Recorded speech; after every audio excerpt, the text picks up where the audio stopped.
And so if they're on bracelet or home detention, you're going to their household. Yeah. What's the working relationship between yourself and the police? Harmed, killed possibly in that scenario.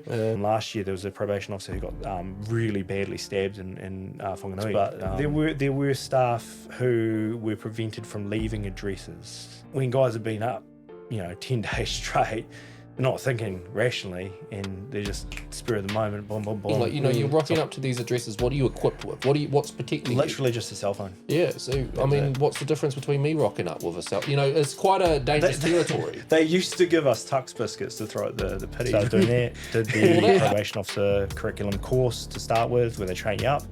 There's some stuff around de-escalation, but to be honest, I'm not sure how well that would work if someone really wanted to have a go at you. I was a probation officer for 2 years before I got out into another role with corrections, teachers are expected to do what they do because they love the job. Probation and correction staff will get paid more because it's a job very few people do. Or really difficult to work with because they would not take any responsibility for anything. This is what has happened at this offence. And you read through to someone and they just go, no, it wasn't me. And it's like, well, what am I meant to do now? But what's some of the common, charges or circumstances that you encountered in that role? Probably by far the most common was, of course, frequently the alcohol is the most abused substance in New Zealand. Real horrific domestic violence was bad. That was pretty bad to deal with. I was actually attacked on the street. Nothing to do with probation. Years after I stopped working for probation. Was it linked?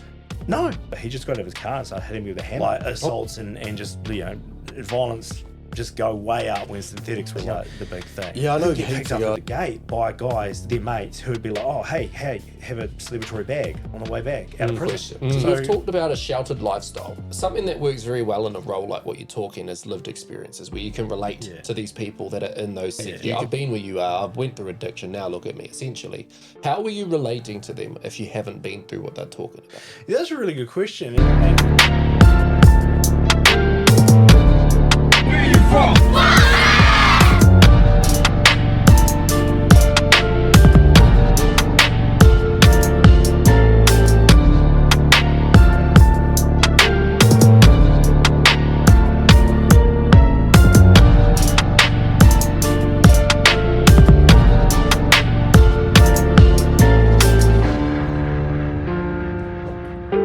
Welcome back to the Making a Statement podcast. We're at episode 37. That's a pucky. We're on the way to 40. And we are back again with a very special guest and a brand new conversation for you all tonight. To my right, I've got the brother E. Hi, I'm Ethan. We've got Cuzzy DJ TJ behind the scenes on the ones and twos. Yo, yo, yo, yo. Yo, and myself, Dills. I'm from Making a Statement. We are all about breaking the stigma. We do that by having open conversations. We are uncensored, unfiltered, unscripted, unedited, and sometimes uneducated. And tonight's no different. So if you guys are tuned in, you don't like sensitive conversations or curse words, tune out. Our guest joining us tonight is Alex Neal. He is currently an adult tutor. Yep. And we'll get into the background and what he is tutoring and the journey. But he came from educating in high schools. Yeah, that's right. And then he's moved forward to being a probation officer and facilitating group rehab counselling sessions. So there's a massive conversation piece to have there. But welcome to our podcast, Neil. Alex, my bad. You did that twice. We just did this. He's got two first names, guys. I just it was an administrative nightmare, two first names. So no, cheers for having me. Cheers for having me. I'm not, again, I hope I have some valid kōrero to add tonight. I mean, of course, Ethan serviced my heat pump, asked me to be on his podcast, and it seemed rude not to at that point. So here I am. Hopefully, I've got something of value for you guys. Nice. We're converting clients to guests, and it's a good plug for Brother E, who's out there doing his own thing with his business pumping, going hard. Plug it. Cool Comfort Solutions. And if you need what? Your heat pump service. Then who are you going to hit up? Cool Comfort Solutions. Me. Brother E. Hi, I'm So, thank you. Welcome to our podcast. If you're tuned in, stay tuned. Again, we're going to jump into what we do on this podcast. We start off with a mental health check-in, and that is basically where we at out of 10. So, Alex, where you at? Today I felt a little bit flat, I'll be real. And then when I was coming here, so I was probably about a 4 earlier today. then I shifted up because I was excited to be here. Yeah. I thought it was pretty cool. Yeah. I haven't really done anything like this before. And like I said, I listened to a bit of podcasts and stuff like that, but nothing like this. So I was like, oh, geez, this is a bit different. This is cool. You guys have some really serious conversations. And I'm normally just trying to be funny and make jokes. So I don't know how well I'll get on being serious about stuff. That's almost what we do. We break the ice by making some jokes about serious things. Yeah. You know, it makes it consumable and easier to kind of handle, right? Yeah, for sure. So like my energy level shot up. So I'm probably back up to about a 7, 8 now. I think. Nice. Well, I'm glad we had that effect on you. Yeah. Why were you at a 4?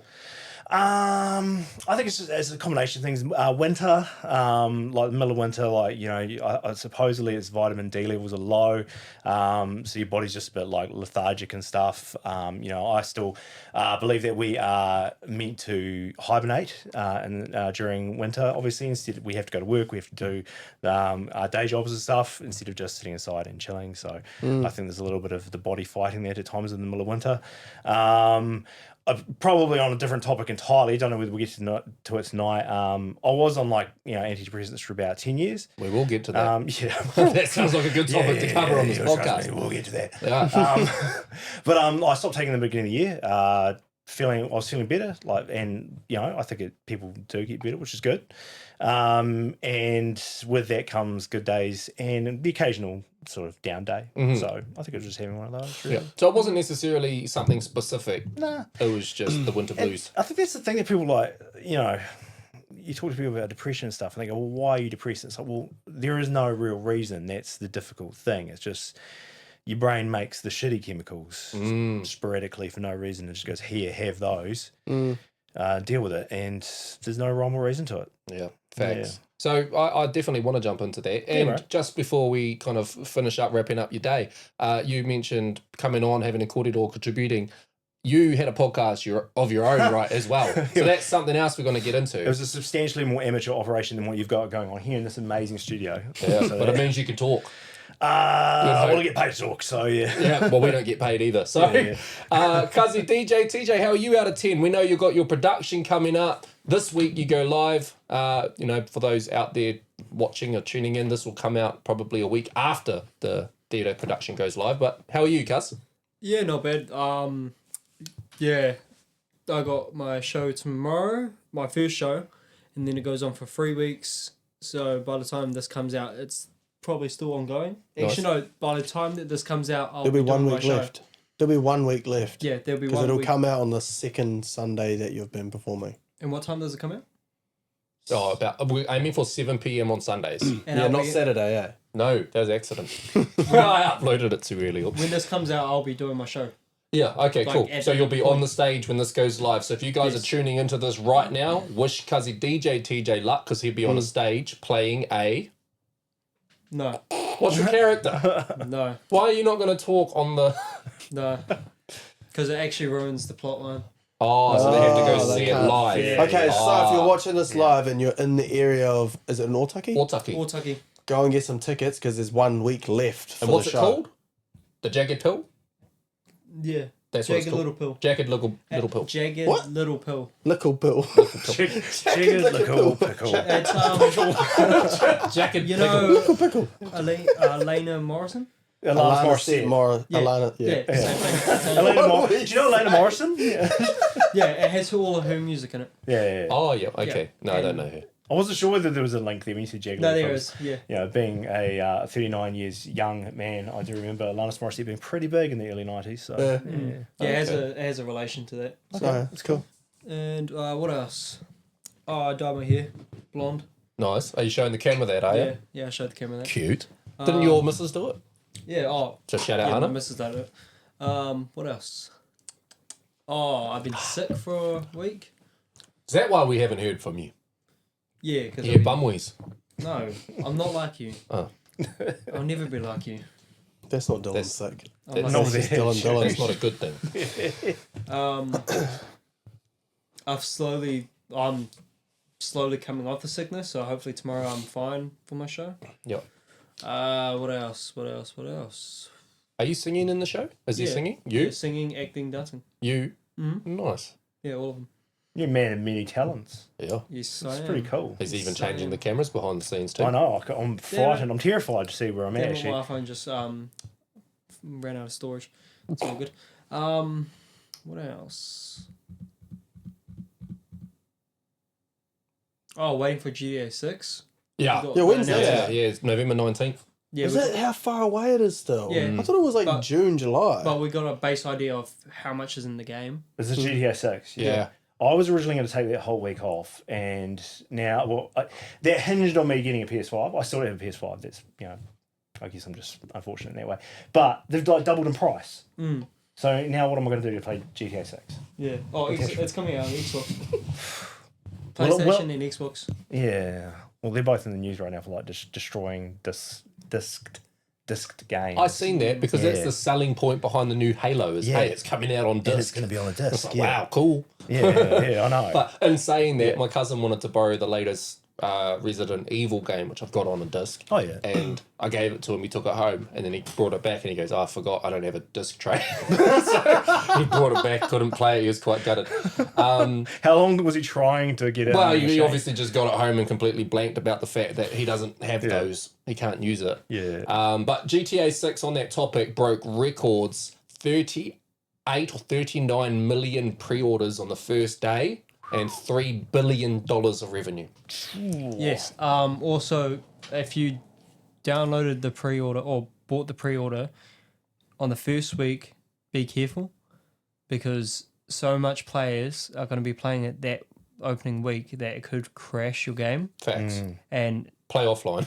it's happened before Story where mode. some a game's like the first day they've played it, a lot of people jumped on and played.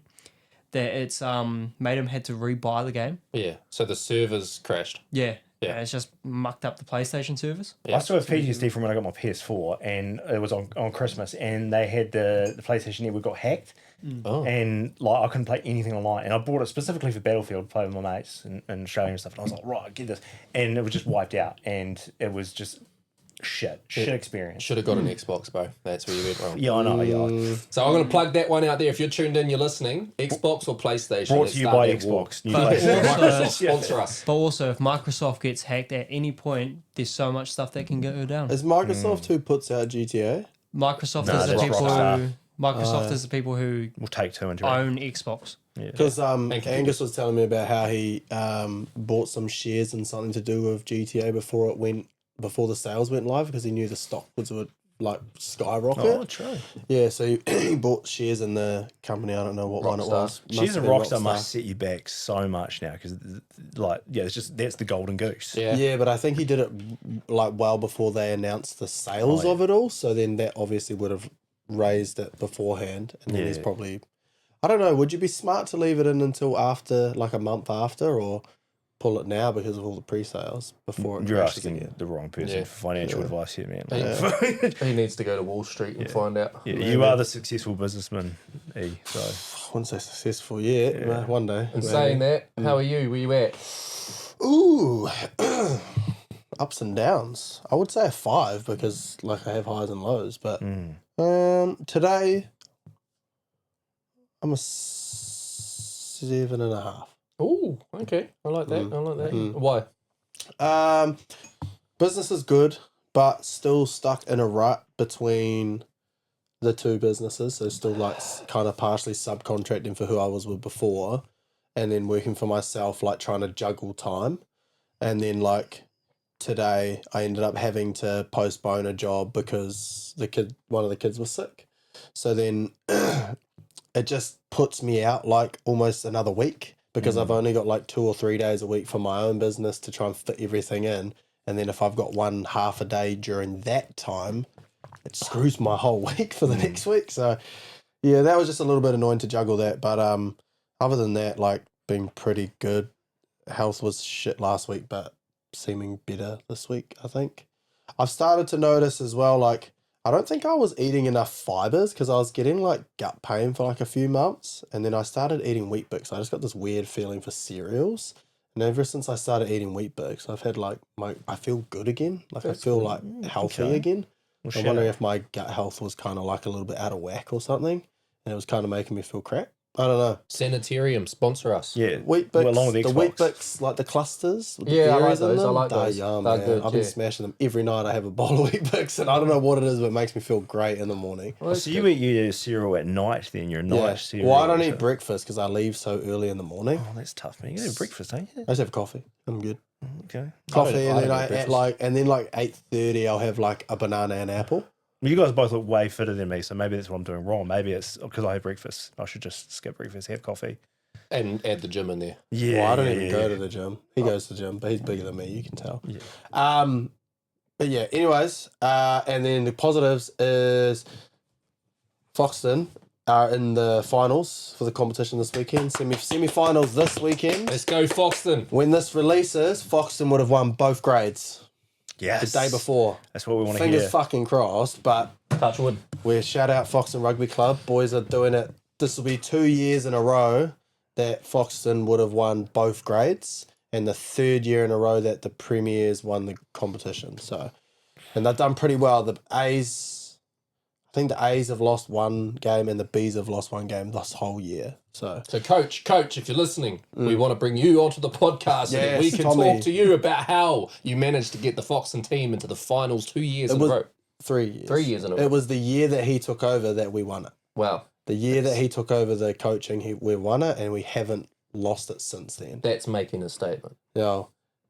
So, And shout out to Tipu for hooking us up with the gears, because I actually love wearing this shirt. I wear it I to wear the my golf other course. one, but yeah. I wear it to golf. I, wear it to the I gym. got this one for doing their videoing on the weekends. Nice. Yeah, because I video their games for them and that. Oh, me. Yeah, Yeah. it's more of an excuse that I can go down every weekend and not miss a game. Because otherwise, I'll be like, "No, you don't need to go and watch it." No, they need me to film. So Shania's watching this. No, she won't be watching this. That's why I said it, because I know she won't catch me out for it. But Oh. I think your mum will watch it and tell her. Oh, I see.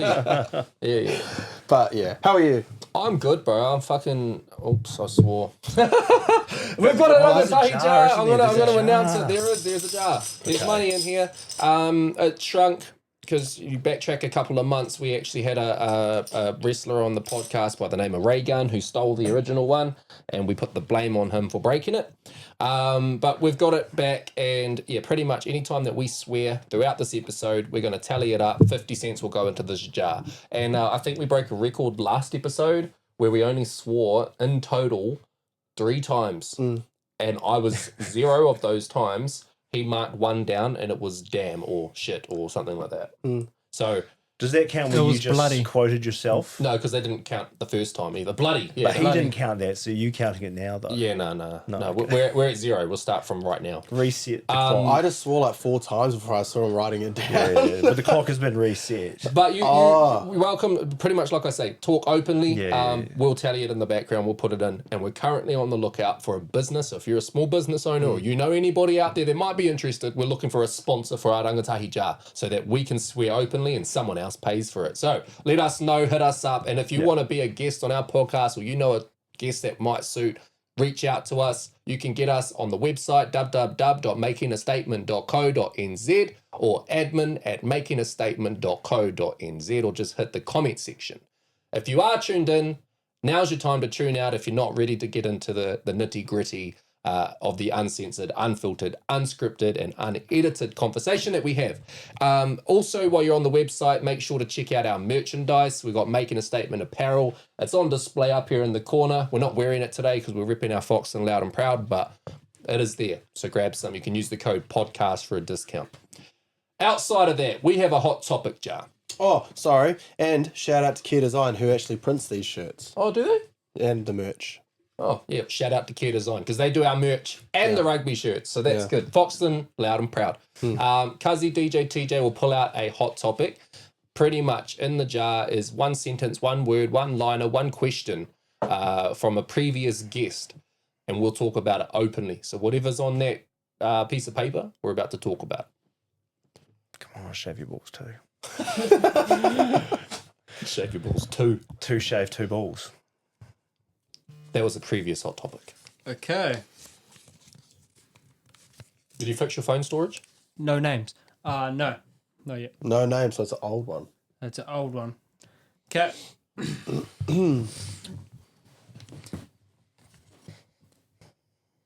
Does Dills have holy undies? No, I'm joking. You wrote that, didn't you? Yeah.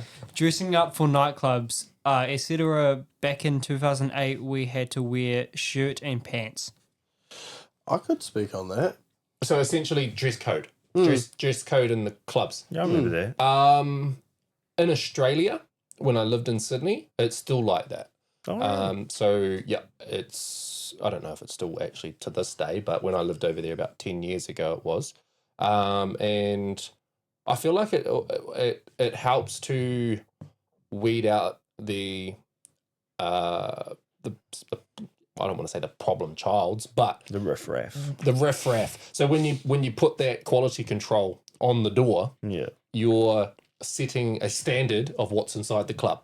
And I used to work as a bouncer. As a bouncer at the nightclubs, I was fortunate enough to, we would just, if it was gang insignia, etc., you wouldn't be allowed in the club with that. But there wasn't a dress code per se.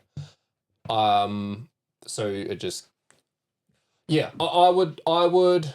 Where did you draw the line for gang regalia? Just by the way, like, was it colours as well? Like, No, it was patches. they had to be explicit. It wasn't Patches. just like you're wearing red, blue, yellow, Yeah. that kind of thing. Yeah, no, it wasn't based or biased towards colour. It was just, yeah. you couldn't wear your Because patch. I know exactly how practical is that, really? Like, yeah. Yeah, no, because then you could put that. It wouldn't be possible to tell this person, no, you're not coming in because you got red on. Yeah, And then, hey, exactly, bro, yeah. come in. Be like Dill's Yeah, walking yeah. in with his red hat and red jersey and red glove and red shoes. Yeah. Yeah. You must be a gang member. Yeah. Yeah. But yeah, dress code. So one of the first nights I ever went out clubbing, I lived down south, just turned 18, and I was actually out with Nav. Yeah, Sterling, the yeah. fighter, so his older brother, Yeah. he lived down there, so he was like the only person I knew in Christchurch. So he came to my flat that I was staying at, and we had prees, called an Uber all the way into town. I stayed probably like 15-20 minutes from town, walked up to the door, waited in line for about 15-20 minutes, got to the door, they said, you can't come in with those pants and shoes on. no. So we had to Uber all the way home, and we Ubered to the mall, got a new pair of shoes, and then Ubered home, got a new pair of pants. By the time we got back into town, it was like 1:30 in the morning. I think it was only half an hour in where we were going. So I got back to go out for half an hour, and I spent half the night in an Uber. That was your first That clubbing was like experience? my first clubbing experience ever, yeah. And it fucked me. Because I'd gone out prior, with like fake IDs, or like I knew people that could get me into clubs in like Wellington, and you could just go in like a hoodie. You can put the hood on, but you could just go in like a hoodie and like ripped jeans and whatnot. But then you go out in Christchurch and it's way different. Yeah. So I don't know if it's still like that, but it was like that when I first went out, and that was, what's that, 12 years ago now? Mm-hmm. Jeepers, 12 years ago. I'm My, old. just talking about 12, first yeah. experiences, my first time out in town was Lava Bar Rotorua. I got arrested and spent the night in the cells. That was course you did. Yeah. Are you sure you want to talk about probation? Or? Yeah. We'll get into it. You can tell me off. But you mentioned being the young age of 39, so you got almost 10 years on us. What's your experience? Or even better, what was your first time as well? First time like clubbing in my lovely hometown of Whanganui.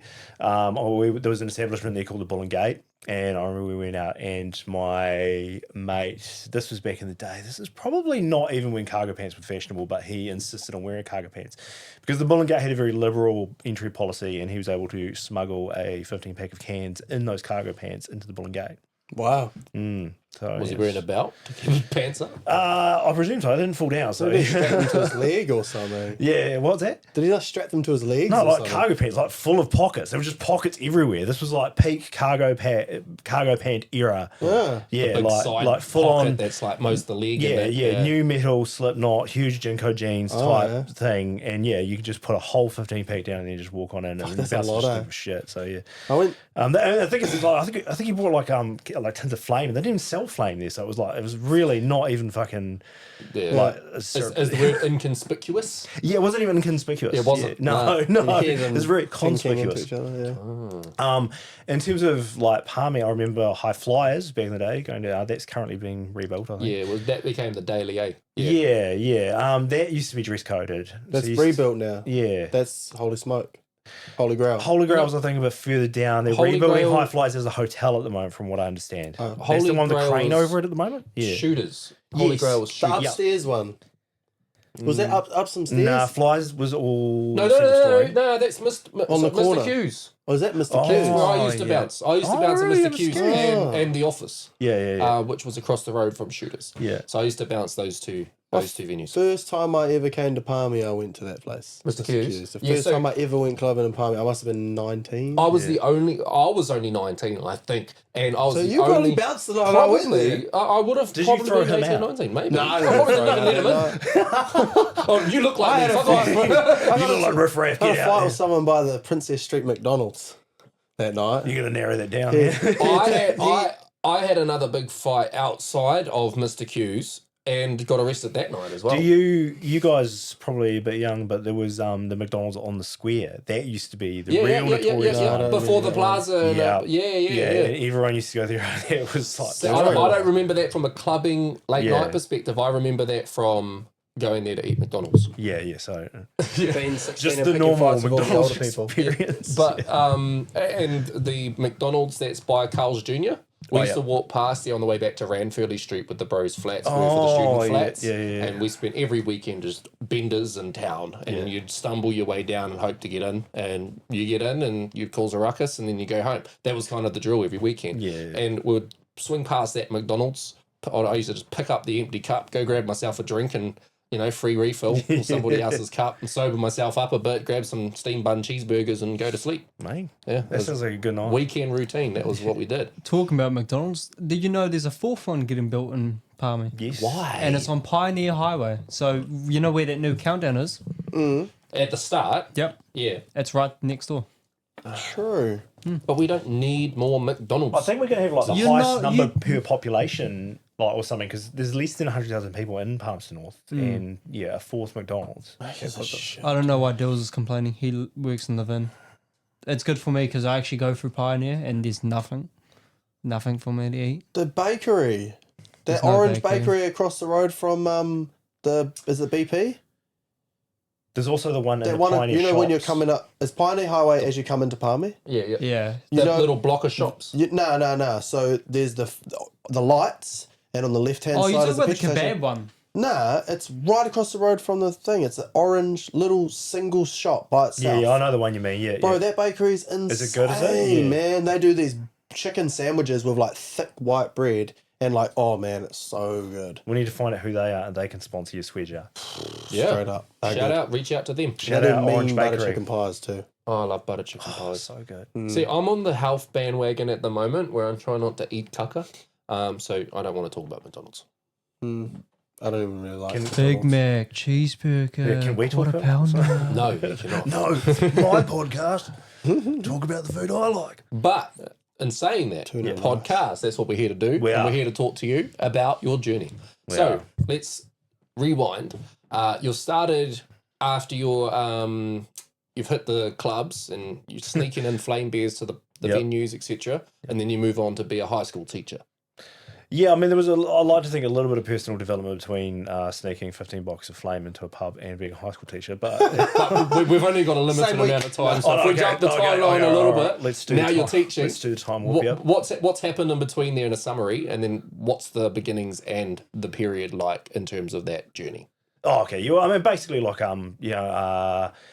left school, went to university because my parents were real big on going to university. Neither of them had been there. They were of that generation where they're like, oh, you go to university, you just graduate into a 6-figure job, instant. Not quite, it doesn't work out like that anymore.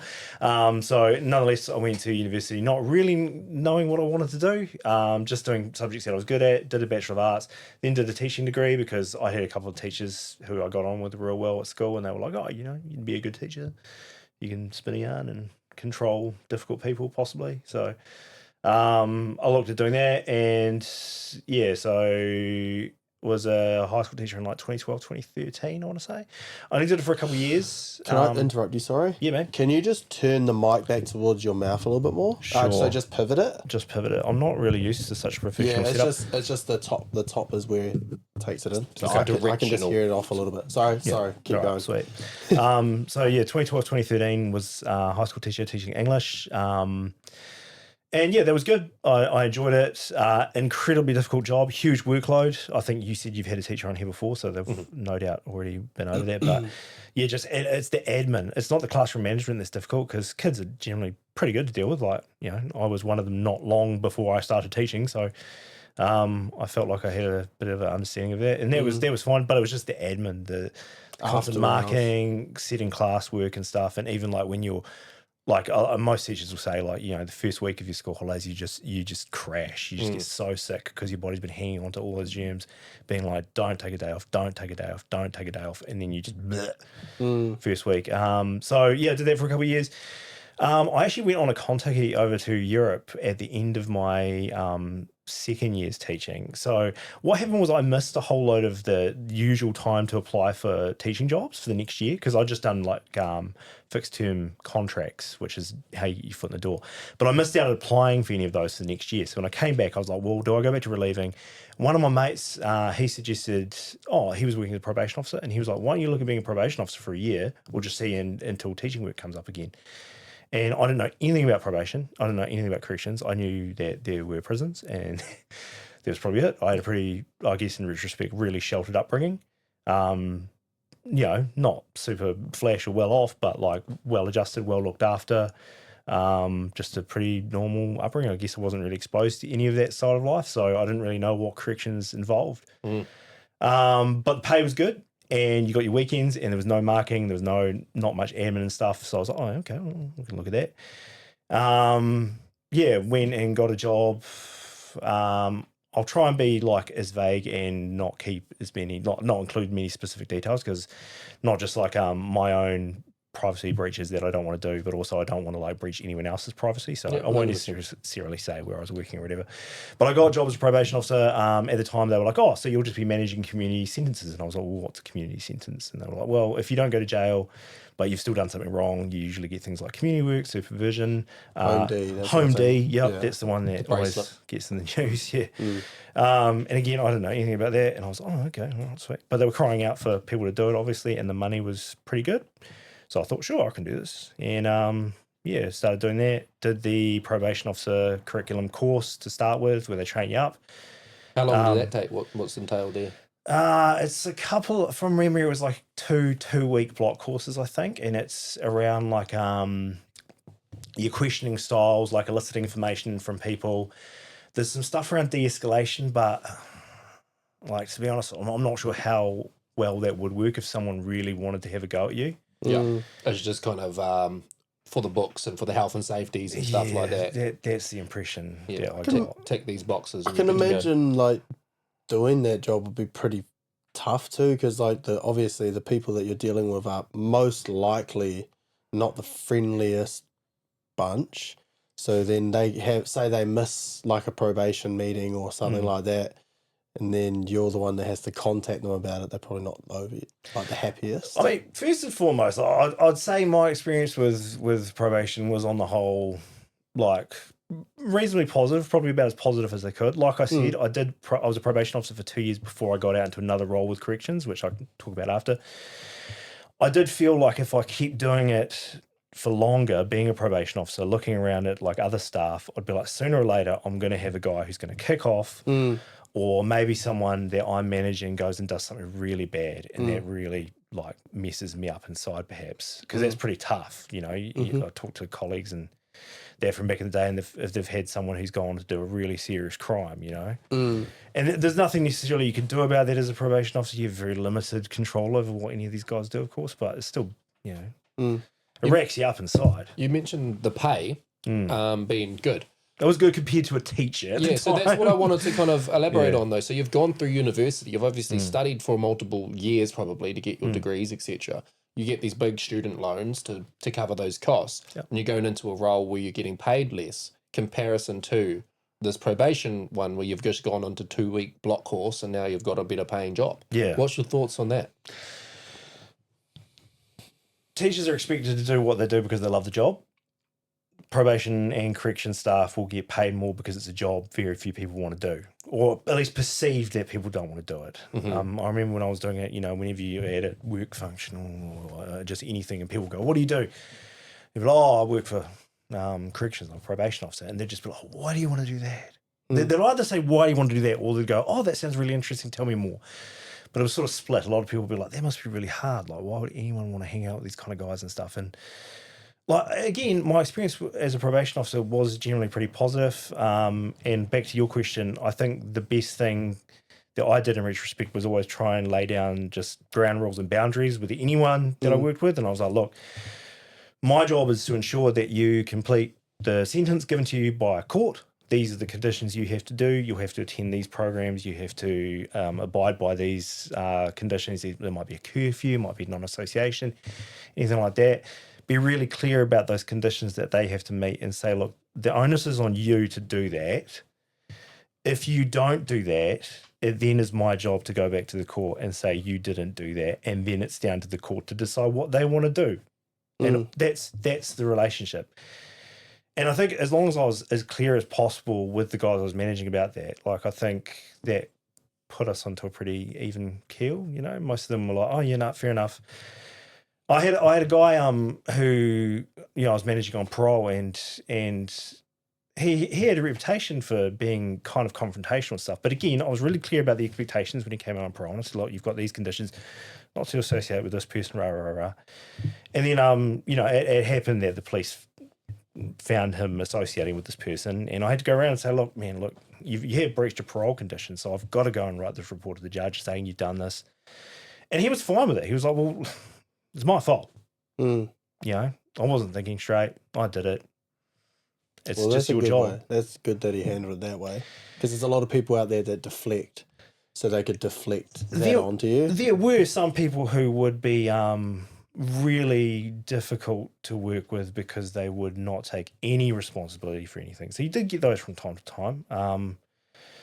It's really difficult when you read through a summary of facts, like which is the things that the police give you, which say, look, this is what has happened at this offence.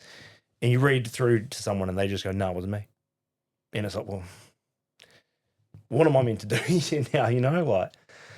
So, but those were probably still the minority, I'd say. Most of the guys there, when they were in a clear state of mind, when they were sober, when they were, of sound mind, they did want to like at least try and make an effort, which was good. It didn't always work out for them, but on the whole, most of them did want to make improvements, even if they might not necessarily been able to commit to them 100% yet.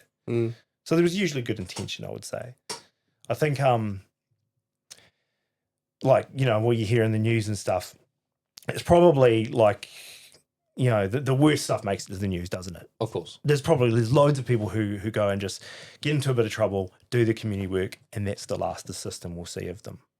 And then there's maybe a few that go on to do really bad stuff and they get in the news, and then people start thinking that those people are everywhere. And yeah, so it's probably a bit disproportionate. Could you, because I imagine as soon as you're saying non-association orders, first thing that comes to mind is domestic violence, and obviously partners who have assaulted, whatever math, blah, blah, blah, and then they're not supposed to have contact with the ex or the person they've abused, etc. So I imagine that would be quite a common scenario. But what's some of the common, I guess, charges or circumstances that you encountered in that role? Yeah, well, probably by far the most common was, of course, DUIs. Like that's something that like is pretty common. And I suppose what you'd call like a surface level offence or something. You know, it's something that's pretty common and not necessarily indicative of any other wider criminal disposition, perhaps. So you'd see a lot of guys coming in for that. Yep. Then the next tier would be like your theft, and then working into like drug dealing, sale of stolen goods, possession. Then you get into your assaults, assault with intent, grievous bodily harm, that kind of thing.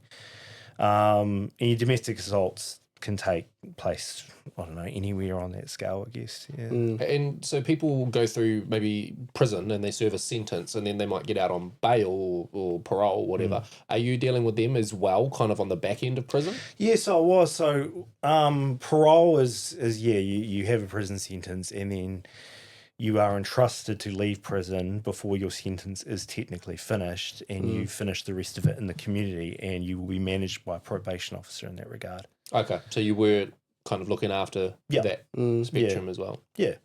So what was maybe some of the worst cases you encountered, without talking about specifics and names, but some of the higher end stuff?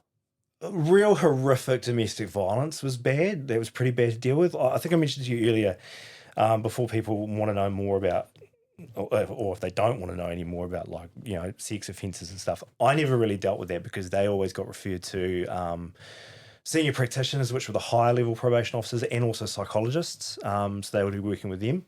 So fortunately, because I'm not sure how I would go about working with those people, I didn't have to deal with that specific nature of crime. But yeah, the real bad domestic assaults were pretty tough to deal with, like some pretty horrific summary facts, reading about what people can do to each other and supposed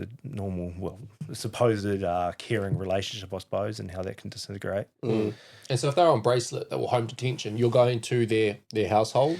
Yeah. So home detention, you used to have to report a number of times in the office and then a number of times at their house. You have like a time frame, don't you? Yeah. You can be out of the boundary or something like that. Yeah. So, and again, back to 2014. Yeah, 2014, 2016. So maybe it's changed by now, but you used to be able to give absences for guys to leave their boundaries, leave their home detention address, and it might be like you had to give them an absence to go get the groceries or something like that. Doctors or like a tangi, you know, if they had to attend that. And most of them, you know, would abide by that, which was pretty good.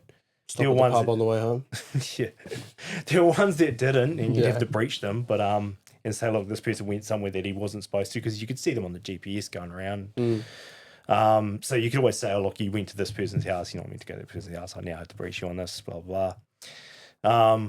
But yeah, the home visits were always interesting. Like going well, because I'm envisioning, like, for example, there's a gang member and they're on their home detention and you're going on there to check the curfew or whatever, and they're there with all the members and the mates, the pad or whatever, and they're on the person smoking drugs, whatever they might be doing. Yeah. You know, in a hypothetical mainstream scenario. Yeah. How do you then rock up into that household and control that situation? I mean, on the couple of times, most of the time, a home visit went off fine. It was all good. But It's planned though, eh?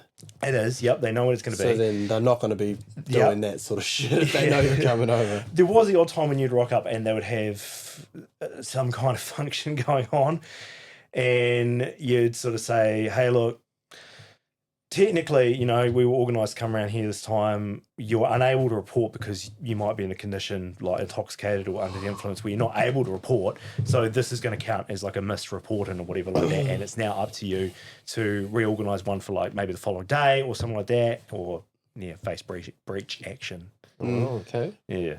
So, in that regard, what's the breach action? Well, it's usually taking them back to court, and based on the seriousness of their offence, the judge will decide, look, do we want to put this person in prison if they're on home date, or if they're on parole, do we want to send them back into prison, breach their parole? It really comes down to like how much of a threat to the community they were deemed to be. Right. I didn't realise it was pre-planned or organised. So when you're rocking up, it's scheduled essentially. Like you've let them know ahead of time, hey, get your shit together. I'm coming at this time. Yeah, which is probably why you didn't get too many unexpected interactions. I think the police do random calls, don't they? Yeah. So like under parole, for example, I think the police have the ability to like randomly Pop up and check you.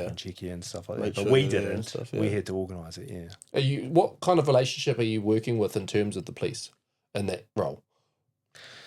And what how do you mean, sorry? Like, obviously, there's this legality aspect to what you're doing. What's the working relationship between yourself and the police?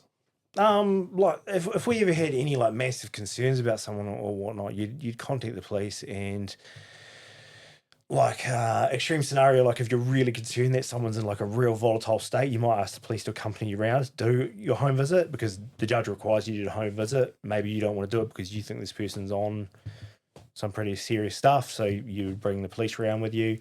Other than that, if they've seriously breached the conditions of their sentence, it usually goes directly to the police to arrest them. Yeah. But yeah, the police do their own thing, corrections do their own thing. yeah, there has to be some interaction and cooperation between two, but it's not like you're always just calling the police for every single like time you see anyone. Yeah. And are you going up to the like households or whatever, solo dolo, like by yourself? Yeah. You don't have a partner, keep you safe. Yeah. I was actually talking to someone from Probation not that long ago that I used to work with, and I was thinking, man, there's like so wild that I used to just rock up in the middle of nowhere, because a lot of these guys live like in rural locations, so like you might even been out of like cell phone range, and you just go in there and just be like, oh, hey, how's it going? Yeah, I was just here for your chicken. Can you talk me through what you've been doing this week and stuff? And you'd be in the middle of nowhere, and it's like, well, in retrospect, that was quite dangerous. Yeah, when you think of it like that. Yeah. Do you have like walkie-talkies? Like, what's the get-up like in terms of what you're rocking up there with? Again, I'm not sure what it is like now, but back then, like, no, we didn't have. I mean, there was no walkie-talkies. I'm not sure how much use they would be anyway. Do they still exist? Walkie-talkies? I think people still have walkie-talkies, but you have to have someone on the other end of the walkie-talkie within a certain distance, don't you? Well, I don't know. Yeah. No, we basically, it just worked on a system where you rock up to someone's house, you call your office, be like, I'm here. If I don't call back in like 10 minutes, take some kind of action. Did that happen at all, ever? Not for me, no. You know of anyone where there was any horror stories? Yeah, again, it's very difficult to talk about that without going into specifics, but there were staff who were prevented from leaving addresses, like by coercion. Is that which because is pretty they were going scary. to breach them or something? Yeah. Scenarios like that where a person had got into their head that they didn't want to let the probation officer go because like they thought they were going to get breached or go back to prison and stuff like that. So they did. So then they just kidnapped them? Yeah, effectively. Yeah. So then they're like, oh, fuck, I'm going to go anyways. Yeah, and I mean, when guys, I mean, like a lot of, let's be real, a lot of crime does come down to like meth use.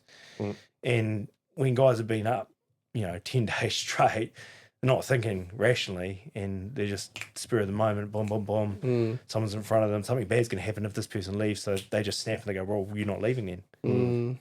And yeah, like looking back on that, it is really scary to think that like you could just be harmed, killed possibly in that scenario, and there's not a lot you could do about it. So yeah, I mean, there was no stab-proof vest. I don't know if you guys remember in the news last year there was a probation officer who got really badly stabbed in Whanganui. No, I didn't see that. At the office. Shit. Yeah, because I mean, there's no metal detectors or anything like that, so people would just come in, and this person unfortunately had a knife. So why is it not as controlled? Like you just mentioned, we had no stab-proof vest, and that's Yeah. kind of what I was meaning. Like you're rocking up to these addresses. What are you equipped with? What's protecting Literally just a cell phone. you? Yeah. So I mean, what's the difference between me rocking up with a cell? It's quite a dangerous territory. They used to give us Tux biscuits to throw at the pitties when you. Well, that helps. But apparently they don't do that anymore. You would think there'd be a bit more security and like that sort of thing around it, considering it's like a public prison essentially. Yeah, And it's a criminal. It does really surprise. That's all you deal with. It It's just really people that surprises broke people. the law. Here's you a tell tux, them. but here's a tux biscuit. If there's a pit bull, throw it over there so Yeah. you can go over here. So do you like have cheeseburgers for like the criminals or something? Go over there. I don't think the budget extended to cheeseburgers, but like, Or stab-proof vest. yeah, Well, do you'd you know what I think mean? that would be the You obvious. would But think you'd have some kind of equipment. what was interesting was when I was there was that time there was that shooting in MSD down in Ashburton. Christchurch. It was Yeah. Christchurch, Ashburton. Yeah. And since after that, the MSD had like security guards on the door. Had and like a stuff like shotty that. or Yes. something. We yeah. never did. And I remember at the time, like a lot of the staff there was saying, well, how come we don't have security on like because someone demonstrably can come in with a knife and attack a probation officer. Yeah. So And you're somebody in which they would aim that energy towards because you are an authority figure in this role that is for some to blame for whatever's they're going through. Yeah. Like you said, this person was going to be, reporting and putting that person potentially back in prison because they breached probation. So when you've got all of that responsibility and authority, it's crazy that, naturally that you're probably a target in some of these people's eyes. Yet there isn't any prevention measures so much. people always were like, oh, do you not worry about like, walking around and someone sees you and, maybe they're, on gear and stuff and they're like freaked out and they like go to attack you or something. And in retrospect, I was like, yeah, I suppose that might have happened. Funnily enough, I was actually attacked on the street. Nothing to do with probation. Years after I stopped working for probation. Was it linked? No, nothing to do with it. I was out walking my dog, and some guy was driving along the street, and I guess he was, I don't know whether he was on, it turned out he was on drugs or he had like severe mental health issues, but he just got out of his car and started hitting me with a hammer. Oh, fuck. Yeah, like I was just walking down the street, and car just pulls up. I noticed out the corner of my eye. Then I noticed out the corner of my eye, guy gets out. I was like, okay, he must be going to the house behind me, whatever. Just kept walking my dog, had my headphones on. And then I noticed he came up behind me, and I turned around, and he had a hammer, and I was like, whoa, whoa, whoa, whoa. And he just like didn't say anything, just went to swing, and I was like, I was lucky I got my arms up, and I was probably a little bit closer to your shape back then because I was hitting the gym pretty hard, fortunately. Managed to take a lot of hits just to my arm and shoulder and stuff, covering my head. Like just swinging hammer. Yep, just boom, boom, boom, boom, boom, boom, boom, all over the arm and that. And then he just got in the car, drove off. Fortunately, the guy behind him, he pulled over the guys in the house, elderly bloke who was in the house. He came out, was like, oh shit, you okay? And then guy who was behind that car, he pulled over to get out, was like, whoa, I just saw that guy wailed on you with a hammer, you okay? He caught everything on dash cam. Oh, okay. Yeah, fortunately. So including the rego? Yeah, so the police were like on it instantly. But it had nothing to do with probation. And like I said, this was years after I worked for probation. Where was this? In Palmy? Yeah, in Palmy. Like around your place? Yeah, not far from my house, yeah. Because I was going to say, like, not far from your house, there's a couple of sketchy little areas. I drove past and I was like, I won't even say, like, but I was like, oh, yeah, like, all good. And then I left your house, I head, like, down the road a little bit, and I was like, gee, this hood down here. So lucky I didn't leave my van out on the street unlocked. I'd like to say it's gotten a lot better in the last few years. But so that was like the only time I've ever been like just randomly assaulted, and it was nothing to do with probation. Yeah, well, I've seen guys that I worked with out in the community before, and they've just generally been like, oh, hey Alex, how you doing? Like, and just stuck to their own business, keep moving. So what injuries did you sustain from that? I was really lucky, man. Like he hit me like a dozen times, hammer on the arm and stuff, but it didn't break anything. So lucky you didn't get a dot to the head. You said you were in the show by saying what we say. Grateful for? Well, I'm grateful for that I didn't get smacked with the head with a hammer that time. Yeah. So there was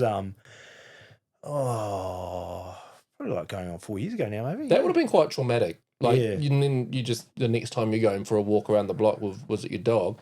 Yeah. You're going to think, what if some dude pulls up with a hammer? I mean, in the moment, it sounds really stupid, but I was mainly just like thinking, like, don't hit my dog. Like, I like my dog.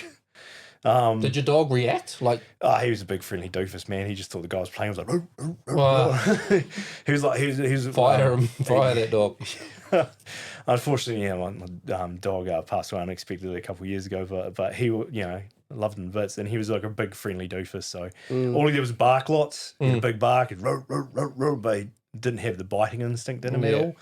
But I was, just in the moment, I was like, oh, don't hit the dog, Yeah. And so what did he get, the sentence? I have absolutely no idea what happened to him. The cops called me for a victim impact statement, but I don't know what. You weren't kept up to date through the courts? Like, that's assault with intent to do serious bodily grievous harm or whatever they call it, with a weapon, and you weren't even told what happened? No, I was not really well informed as to like what happened with that guy or anything, so yeah. That's crazy. Yeah, I mean, to my knowledge, like, he was on remand for a little bit. That was like so when you go inside and you're waiting to find out whether you get sentenced or not, or you're waiting for a court appearance, basically. And if you're deemed to be too much of a risk to the community, you get remanded in custody. And this is actually where a big problem in corrections comes from, is we have a huge population of guys on remand. And while they're in remand, they're not eligible to do any of the rehabilitation programs. So you'll get a lot of guys who are in prison for a huge amount of time. They get indoctrinated into the prison system, and then they get out and like nothing. There's no conditions, no anything like that, because they were on remand. They weren't technically sentenced or whatever like that. So, do you think those programs are beneficial, or do you think they just tick a box? Having, and later part of my career was running one of the corrections programs. So I used to do that. That was my job as a facilitator after as a probation officer. And I liked that job. That job was nice because it was a controlled environment of guys who were at least open to the idea of doing some rehabilitation work. And we did do some good work in those. And you did see like the success stories where guys would come out, and it's the most rewarding thing where you see those guys get out and like they get their kids back. Yeah. You know? Yeah. And they've been like really like just in a crappy place for so long, being like, oh, I've let my kids down and I can't get out of this like just continuous cycle of doing the same thing again because I get frustrated. I go do something stupid. I get back in the system again and again and again. And then you do see the ones that have made changes and they get out and they get the kids back and stuff, and they get their lives sorted, and it is really rewarding to see that. And or maybe, you know, maybe it's something like they've got a job, you know, and they've never had a job before, and that's really cool to see as well. So they just need some grounding. So Yeah. what are you rehabilitating per se? Is it like behavioural? Or is it substance? Is it what is it? So substance is almost a universal issue with like the offenders that we dealt with. Like when I started, I remember synthetic cannabis was like the big thing. Oh yeah, and like that's just the legals, eh? Yeah, but we like no one had any idea how harmful that stuff was compared to just like regular cannabis. I did. Well, Did you he sounds smoke like he's got Did you? I'd never touched Look, he's it. got the eyes cut on. Yeah, Fuck. yeah, It it's not scared the good, man. Shit out of me. It's not good. Yeah, I don't know what it was, but it like I don't think I'd ever had anxiety. I think I was like 16 when I first did it. And like I'd never had anxiety in my life. I smoked this, like my vision went blurry, my head was like vibrating. Yeah. And I was like I had this massive ass panic attack. I couldn't see properly. And I was like telling people, I need you to call my mum to come and pick me up. And then she like took me home and I was like lying on the couch like hallucinating and So you shit. did the right thing in that environment. scared The best the thing you shit could out of do. me. Whereas imagine guys who do that, but then they've got a permanent fight or flight response ingrained in them, and then they go through something like that. They don't have anyone to call to come get them. That's when they're going to lash out. So we saw so many like assaults and just, you know, violence just go way up when synthetics were like the big thing. Yeah, I know heaps of guys that were like really, really, really into those drugs, and it fucked them up. Yeah, and, Like and we bad. had guys making it, and then they talk to you about like how they made it, and they'd just be like, oh fuck, I don't really know what I'm doing, so I'll just spray a bunch of grass clippings with fly spray and sell that. And so you never knew what you were getting, you know, like you never knew. Like, I mean, was it the chemical that I am seeking, or is it just some absolute cowboy Wild West stuff that someone's cooked up in a garage? I've heard that I think fly it spray was thing too. Yeah. Was it K2? Yeah, Is that the brand K2? Yeah. I think I remember that. Yeah. You could buy it from the cigarettes for less shop in the middle of Upper Hutt. It was everywhere. While we could walk in, we're 16 years old, we could walk in and buy it. That's literally, I knew heaps of people that were doing it. I'd never done it. I never really did any drugs before that, actually. I think that was like the gateway for me. And that was like trying legal. That was such a big problem because there was a lot of people who were like, well, it's legal, so it must be okay. And then and it was again way worse than some other illegal drugs, perhaps, you know, illegal like that's thrown in your back garden. Yeah, we had no idea how bad that was. So And party pills were that kind of same era. yeah, BZPs, I remember them. Yeah. I remember my cousins would smash those. This was around the time like Halo 3 and Oblivion and that came out. So one is you needed your energy for that. I got to game, you know. Yeah. They're up for ages. I'm playing Xbox with them. But man, sometimes they'll just be spaced out looking at the wall for a couple hours. Yeah. It's like, This is a lot of I'd great rather time. play the Here we are Xbox. talking about our brain chemistry being fucked up, and it's probably from all those weird drugs that we were trying. So do you just smoke it like a joint or a bong or like? I can't remember how I did it, to be honest with you, but yeah. Is that what you do? Like it is Yeah, just it was like, I think back then heaps of people would, well, you know when they, it's real bad for you too, like can bongs? Oh, yeah. How you can like stab the holes in the cans and you smoke it on top of a can? Oh, yeah. Yeah, so I think that might have been the way that people were doing it back then, but I can't really remember. I know not a lot of people did joints with it. I think it was more like bongs or what's the one in the bucket? Bucky? Bucket. What's the one in the bucket? The bucket? Like those types of things, I think it was like with the cone pieces and Yeah. stuff. I think that was like the most common way that I ever saw people doing it. Yeah. So I had probation. I just started working there when that was like the big craze, and like people just underestimated how damaging that was and how it riled up so many people into doing shit that they wouldn't have done. And were they getting addicted to it? Is it addictive? Yeah, they would get addicted to it. I mean, there's chemically addictive substances, and then there's psychologically addictive substances. And psychologically addictive substances are the ones that you just get addicted to the way it makes you feel. You're chasing the high. Yeah, compared to like heroin, where it creates again, forgive me for not explaining this very well. I'm not like a drug specialist or something. I'm not a druggie. But like, you know, heroin creates an artificial like need in your body, so your body recognizes it's deficient in opioids, and it will crave that. Whereas like a psychological addiction could be, something. And people, I don't think anyone ever worked out whether the synthetic weed was a psychological or a chemical addiction. I thought it was always just chasing the dopamine. Yeah. Essentially. But I mean, like some stuff alters your actual body chemistry, so it can't produce dopamine at all unless you get that substance. That's what I mean by like that chemically dependent stuff. Yeah. Whereas like, I guess, I don't know, you could get like psychologically addicted to working out, like for example, a reasonable point of view. I like this. I'm just going to sit here and take it. Keep doing it. Take it. But like, you know, some guys get addicted to that feeling of, the Arnold Schwarzenegger documentary because it's like calming, you know, the pump, I hit the pump, calming. You've practiced that. I use, yeah. That's a good Arnie impersonation. I'm bitter with AI because it's robbed me of one of my few marketable skills, which was a passable Arnold Schwarzenegger impression. But so now AI does it better. Yeah, just fuck, swedger. But like, yeah, some people will get addicted to just something that they know makes them feel good. Now, your body isn't necessarily chemically addicted to like working out, but it likes the endorphins and it knows it will get endorphins and dopamine from doing something, but it's not necessarily a chemical dependency there. Yes, understood. So, you know what I mean? That's Yes, like the difference. Yeah. So that becomes a psychological. Yeah. And I was trying to remember where we were going with that. You mentioned if substances were like a big thing in part of the rehab programs, and I was saying, yep, substances were almost like a universal issue across all offending.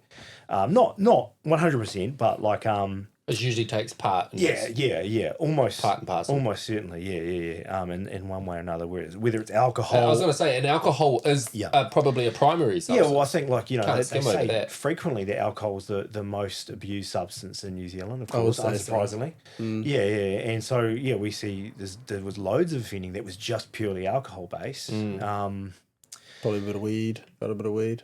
I mean. They were probably the cruisy just the DUIs ones and stuff. getting rehabbed. Again, maybe the theft.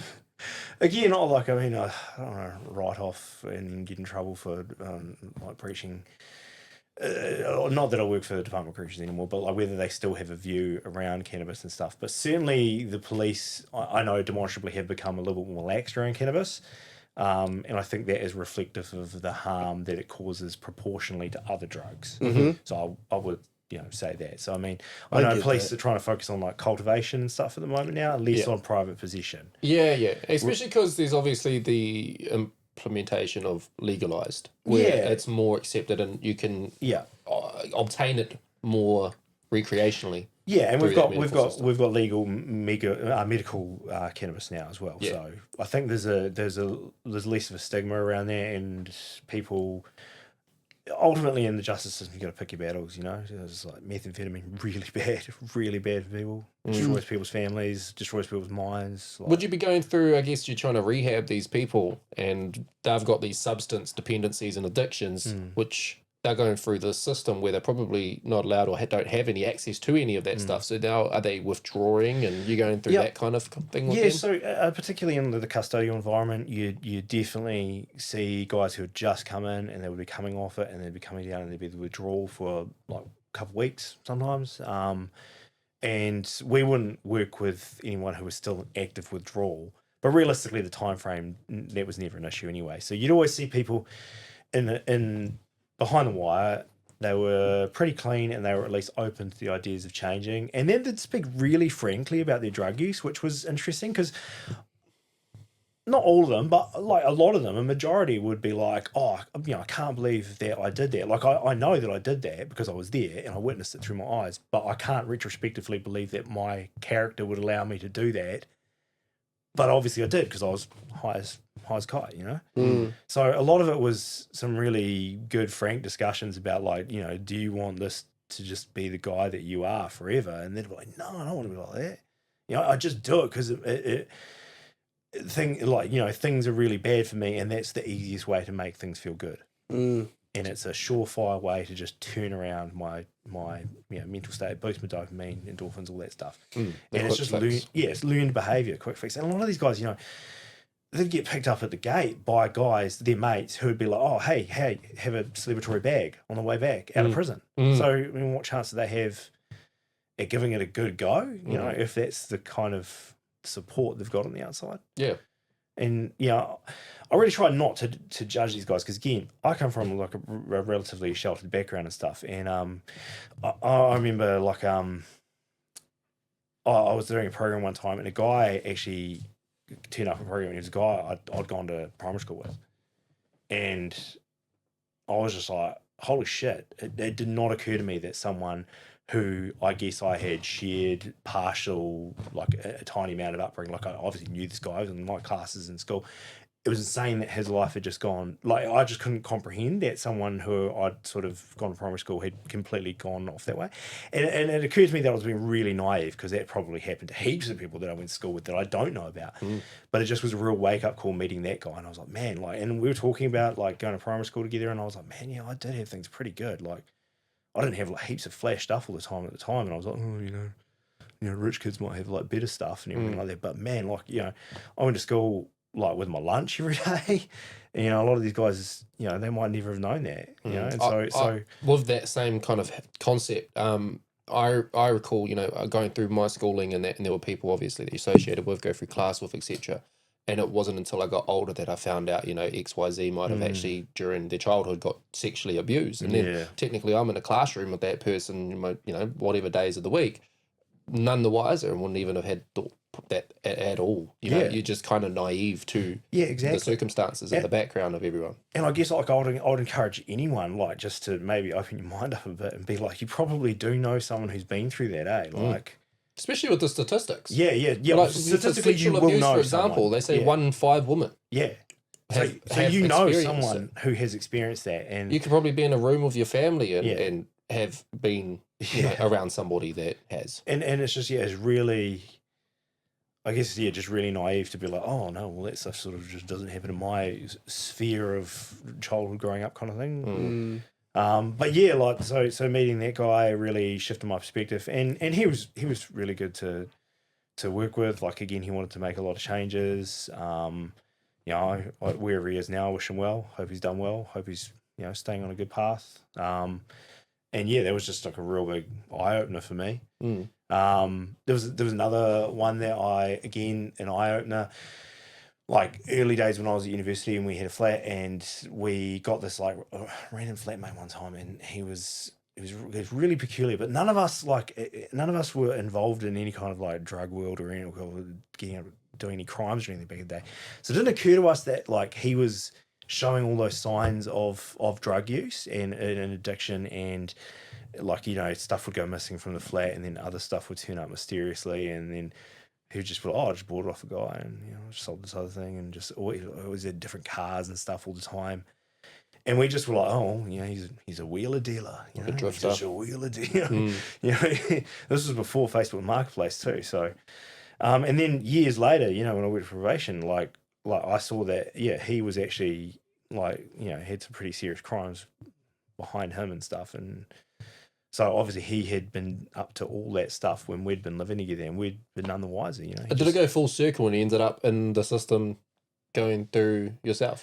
No, I never worked with him because we weren't allowed to work with conflict of interest. Yeah, if we ever knew anyone, they wouldn't let you work personally with that person.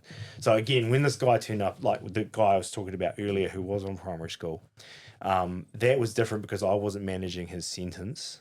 So I didn't have any, there wasn't necessarily conflict of interest there. And of course, we hadn't had any kind of interaction during our adult lives. So we were functionally different people. Yeah. But this other guy, I remember seeing his name come up, and I was like, oh, I can't really work with him because I've lived with him as an adult, in my early 20s. Yeah. And, in retrospect, it was really obvious what he was up to. But I don't know what happened with him eventually, but again, wish him well. So one of those programs you're facilitating, can you take us through what maybe the session would look like? Yeah, similar to your own session deals. We do a mental health check-in to start off with, and we rank it out of 10. Really? Yeah, we you do. actually do 100% that? Yeah, we do. Everything was linked to the Te Whare Tapa model as well. Right. The pillars and the pillars of well-being. order. Again, another thing that was like real eye-opening with my work with corrections was like I was like just a real token Pākehā family growing up. Like I had no experience of te reo, te ao Māori, anything like, no experience of like Māori life in New Zealand functionally. And, unfortunately, Māori is statistically overrepresented in corrections. But I did learn a lot about like things like Te Whare Tapa, which were really good. And I was probably really reluctant to take that on board initially because just based on my upbringing and stuff, I was like, oh, well, I'm not sure really what I need to learn this when there's so much other Western clinical empirical evidence to the contrary that says blah, blah, blah, blah.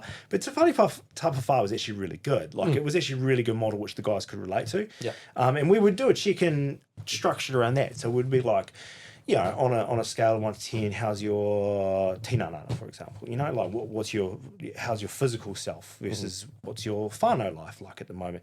And predictably in prison, whānau's like, suffers in there because they don't get to see their families as much and stuff. And sometimes it's their responsibility to accept that they are why they can't do that.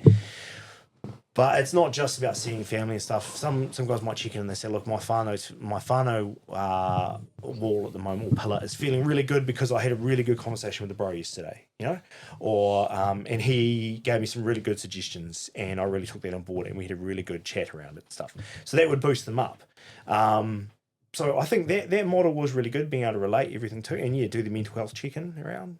So you open the session with that? Yep. And then what?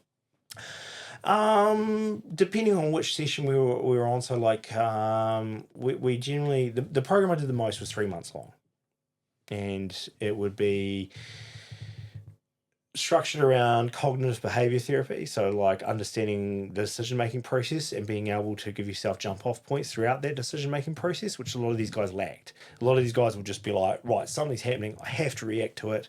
And it would just be so instantaneous, and that was when generally they offended and stuff. Whereas we try to work on them being like, can you link how you feel in a given situation to a precedent that you've set yourself before based on a previous situation? So say you were like beaten up as a kid or something like that. If someone acts aggressive towards you, that fight or flight response kicks in and your immediate reaction instinctively is to react with aggression, yeah? So we really wanted to try and slow that down and just be like, can you recognize that you're feeling that way based on something else that has happened, not necessarily what's happening right now? Right. And so we'd give them scenarios, you're at the pub and you're holding your two drinks, going back to your table, someone walks past you, bumps into you, knocks something over. Like, and the immediate reaction for someone who's conditioned to violence is just to knock that guy out, right? But then we would try and get them to go like, okay, well, try and think about this. The club's packed. The club's loud. The club's really dark because there's a strobe light on. So the guy probably didn't see you. He probably didn't mean to knock into you. He probably got bumped himself and pushed into you and stuff. Are you basing your reaction based on like previous like times when guys have tried to aggravate you, and is that applicable in this scenario? So we would try and get them to think about that. It's not an easy process because you're trying to get them to unlearn years and years and years of learned behavior in 3 months, which is no small task. And some of these guys would do these programs a couple of times, and then they'd get it. Others, maybe they just weren't ready for it, but. Yeah, if you could just slow that decision-making process down, that was the biggest thing we could do, I think. Nice. Yeah. And then like, we would do other stuff. Like you mentioned, there's a lot of stuff around substance use. So tracing back to, where you get that reward system from using particular substances, whether it's a thing that you've built up in your mind that you need, whether you've convinced yourself that you can't function without a particular substance or anything like that, whether there's anything pro-social or at least less harmful that you could potentially substitute that for. A lot of the guys, for example, they'd come in and they'd get given nicotine patches, right? And they'd be constantly brewing up nicotine tea. Like with the patch? Yeah. They just make tea with it and they'd be drinking it and they'd be like, well, it's it's got nicotine in it. This is my little vice at the moment, you know. And imagine that'd be yuck. it sounded disgusting, but it's a lesser evil, I guess. Yeah. So they're just learning to be like, okay, maybe we can do this. There were the guys who got like real into like the fitness aspect. They got out, and then they hopefully ideally pursued that. I knew a lot of guys who got into like MMA and did it like properly, not just Street fighting. not just I'm an MMA fighter, but I just fight at yeah. Who was it? You had a guy who was a bouncer at that pub in Levin. I used to be a bouncer at a pub in Levin. Okay, well you'll know O'Malley's. Yes, Yeah, I used to I bounce think you had there. a guy who maybe you were just interviewing yourself. Hold on. No, I was. We had George on. Yeah. And he was the one that started the 1 minute scraps in Levin. And I bounced with the other guy that started it, who owned the gym. So you know this. You know that there's a lot of guys out there who'd be like, I'm a fighter, but they will just fight in pubs and streets and stuff. 100%. And there'd be a few guys who'd be like, right, well, I'm going to learn how to fight properly. And then they'd go and take up BJJ or something like that and get really good at it and devote themselves to it. And it probably, in a way, kind of became an addiction for them. But it was a pro-social one because, they could go to tournaments and stuff. They could do it all properly. They weren't out to harm people. Mm-hmm. They were learning to get proficient at something. So I think that was really good shifting mindset, particularly from the guys who probably really rated themselves as fighters, and for good cause. They probably had numerous, fights that they had won in their life. Mark Hunt started like that. Yeah. He was a street fighter. Yeah, He made his way into K1 and Pride and UFC. Yeah, exactly. From the street fighting lifestyle. Yeah, so I think if guys can really adapt that and be like, I want to get proficient at this as an art, rather than not just be a brawler, that's really good for them. Absolutely. Yeah. I feel like I've just constantly just been yapping. That's what you're here to do. It's a podcast. Also, by the way, I searched up your answer to synthetic cannabis. Yeah. Of if it's a psychological or a physical. Yeah. It's both. Is it? It is. Okay. Yeah, down as both of them. Oh, wow. Okay, so it's like a double whammy pretty bad. Yeah. Glad to have those off the street. And brother E, lucky you didn't get addicted. I don't really get addicted to drugs, Like I've tried a couple of different things. Like I've tried MDMAs and all that sort of stuff, and never really been like addicted to it. Like I've felt the good feeling from stuff like that. Same as like I've tried like the mushrooms and stuff, and like I just never really been that interested in it. I don't really like not being in control of my own mind. I think that's the one thing I feel like I've kind of started feeling with alcohol. I never really worried about it when I was younger, and now that I'm getting older, I'm starting to realize it a bit more that I'm not in control when I drink. Yeah. Or like if I have too much, I'm not in control, and I don't know where that limit is. And I think that also stems from ADHD. Yeah. So I think like with that, like I actually was watching a person talk about it recently about how it's hard to control your drinking when you're on when you have ADHD, because it's like your get away from your noise. Because I feel like that's why I enjoy it so much, is because like my brain just shuts off. It doesn't. There's not so much going on. Like when I'm drunk, I'm just like, I don't really care about anything in the world right now. Someone described it to me as like it's like hands off the wheel kind of thing. It's like euphoria. Yeah. So see, I never really like. That's why I'm wondering, because it's like with energy drinks, coffee, all that stuff, it almost has like a reverse effect on me. I feel more relaxed than I do wired. I don't know what it is. I get like rid of that too. Yeah. I still can't sleep for some reason. No, I don't. I think it's the caffeine. I don't feel wide awake, but I just can't sleep. Yeah. So I don't know how you can have a coffee at 7:30, 8 o'clock at night. So I'll be up until bloody 2 o'clock in the morning. I'll go to sleep straight after drinking a couple of those. Yeah. Or I have a coffee at night and it doesn't really do anything. I don't know. Different brain chemistry affects people differently, like you say. Yeah. And, I mean, like you said you've tried a couple of different substances and you never felt yourself getting addicted. I'd venture that there's probably no massive hole that you're desperately trying to fill, which is good. That's a sign of a. It was more like a healthy social thing, Like I think the only time I ever I don't even think I was addicted to cigarettes, man. Like I did cigarettes, and the only reason why I continued to smoke them was because my friends all smoked. Yeah. So I was like, I'll just smoke it too. I don't mind it, It was like none of that, and it wasn't until like I actually saw someone pass away from emphysema that I was like, I don't want to fucking smoke anymore. Yeah. And then I think it was more like I go off of other people's things. So like I've seen people be dumb or like I've seen people green out. So I don't like smoking weed. And also like, again, anxiety. I get a little bit of anxiety if I do it. So I don't mind having a eat of it every now and then.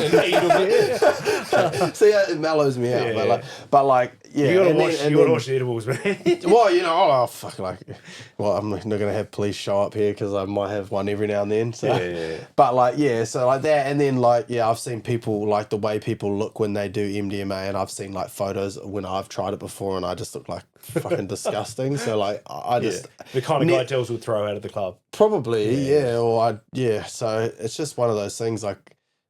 I've tried it because why not? Like, if it is what it is. You give it a go, and that is what it is, and just not really being interested. But and that's probably like a indicator that you do have like a pretty good headspace, and that you're like, well, yeah, it was good, and I enjoyed the effects, but I don't feel like I've got to do it to become someone I want to be, you know? It's recreational use. It's recreational in a literal sense, not like I don't need this to be the person that I think I should be all the time.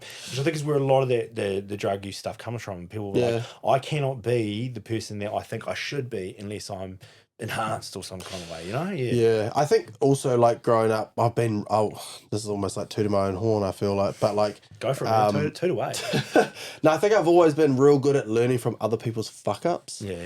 So like if I see somebody do something wrong, I'm pretty good at being like, well, I probably shouldn't do that. That's a really underappreciated skill because a lot of people see other people's fuck ups and be like, I can fuck up even more. I reckon I could do that without fucking up. Our motto back in the Ranfurly Street days and those days where I said fight this and club that, our motto was it's not a bad idea until we've proven it. Yeah. So you could come up with whatever the suggestion might be, how out the gate it is. Yeah. But we can't say, well, we can't do that, or that's a bad idea, until we've actually done it and proven it's a bad idea. Recipe for So we were balls deep in whatever problem, situation that we would encounter, because that was the mindset that we went into our weekends with. Yeah. Was it's not a bad idea unless we prove it is. So famous last words. exactly. So you can imagine. In jail. You can imagine the mischief we got up to, or the problems or whatever we faced and encountered, because we lived life almost. That was just a way of summarizing YOLO, essentially. Yeah. Well, I want to ask you a question. So you've talked about a sheltered lifestyle, upbringing, and obviously not been exposed to too much. Yeah. And something that works very well in a role like what you're talking is lived experiences, where you can relate to these people that are in those seats. You could be that success story that, I've been where you are, I've went through addiction, now look at me, essentially. How are you relating to them if you haven't been through what they're talking about? Yeah, that's a really good question. And I mean, when I say like a sheltered upbringing, I mean, like I had what I thought was just like the normal upbringing, you just go to school and do what you're told, and then, I don't know, sometimes you don't, sometimes you get detention, sometimes you just, I don't know, get up to mischief, get pissed, pass out in the field somewhere, that kind of thing. Like, but nothing major, nothing bad. So it wasn't until like I met a lot of these guys that I work with in corrections, then I was like, retrospectively, I was like, oh, I actually had things really good compared to a lot of people. How I would relate to them, I guess, difficult when you haven't been through that, but I guess the most important thing is just to come in there with no judgment. Mm-hmm. I would say, sorry, bro, I keep knocking this away. It's my bad. It's got like a slow. I was trying to do it sneakily behind the camera because I knew it was on you. That's right. I thought you were coming I was going to put my hand in. I have seen people approach the department, let's call them offenders, but just people on sentence, whatever. There will be some people who ardently just say, say offenders, and that's fine. Some of them, but some people would approach them and come across as like, I'm automatically better than you. Right. You should do what I say because I've managed to not go to jail, whereas you've, another 50 cents fucked up. That's just saying they just didn't get caught. Yeah, pretty much. You say alleged offenders. And that's a really good way to kill rapport, immediately if you just charge it and say, I'm better than you, so listen to me. Otherwise, I've got the power to put you away, potentially, if you're on parole, or I can breach you on home D. And I don't know, some people maybe like throwing that around. I haven't known too many people like that, but I think if you come in and you just go, hey, look, I really like to hear like your story, and I guess maybe it's something to do with the tone or body language or stuff. We learned all of this stuff on our facilitator training around how you can use your tone and body language and stuff to be more receptive to people, or get them to tell you, more stuff about themselves and feel comfortable in doing that. Maybe some people do that a bit more naturally. I don't know. But I think that was the biggest thing, was just establishing rapport and just coming from a place of non-judgment. And then Just they can being tell, neutral, eh? yeah, just being like, wow, man, that sounds really tough what you're going through. And I think even just hearing something as simple as that, and it sounds really corny to say, but a lot of people will hear that and just go, oh, okay, well, at least he listened to me. Well, communication is key. Yeah. And body language, tone, everything the same is under the umbrella of communication. And I'm sure if you got a police officer in here or something, he'd probably say the same thing. They'd probably be like, well, 9 times out of 10, the key to de-escalation is just to try and understand where the person's coming from. There's probably times where you can't do that, where the person's just too out of control and you've just got to take suppressive action or whatever the police would do. I don't know what they call it. Arresting. But arresting. But most of the time, they would probably also have a way of de-escalating people who aren't at crisis point, but they're getting wound up about stuff. And a lot of it's just down to listening. Be like, well, just tell me what's going on for you now, man. And that sounds really tough. I can see why you're getting wound up about that. Well, it's pretty common for the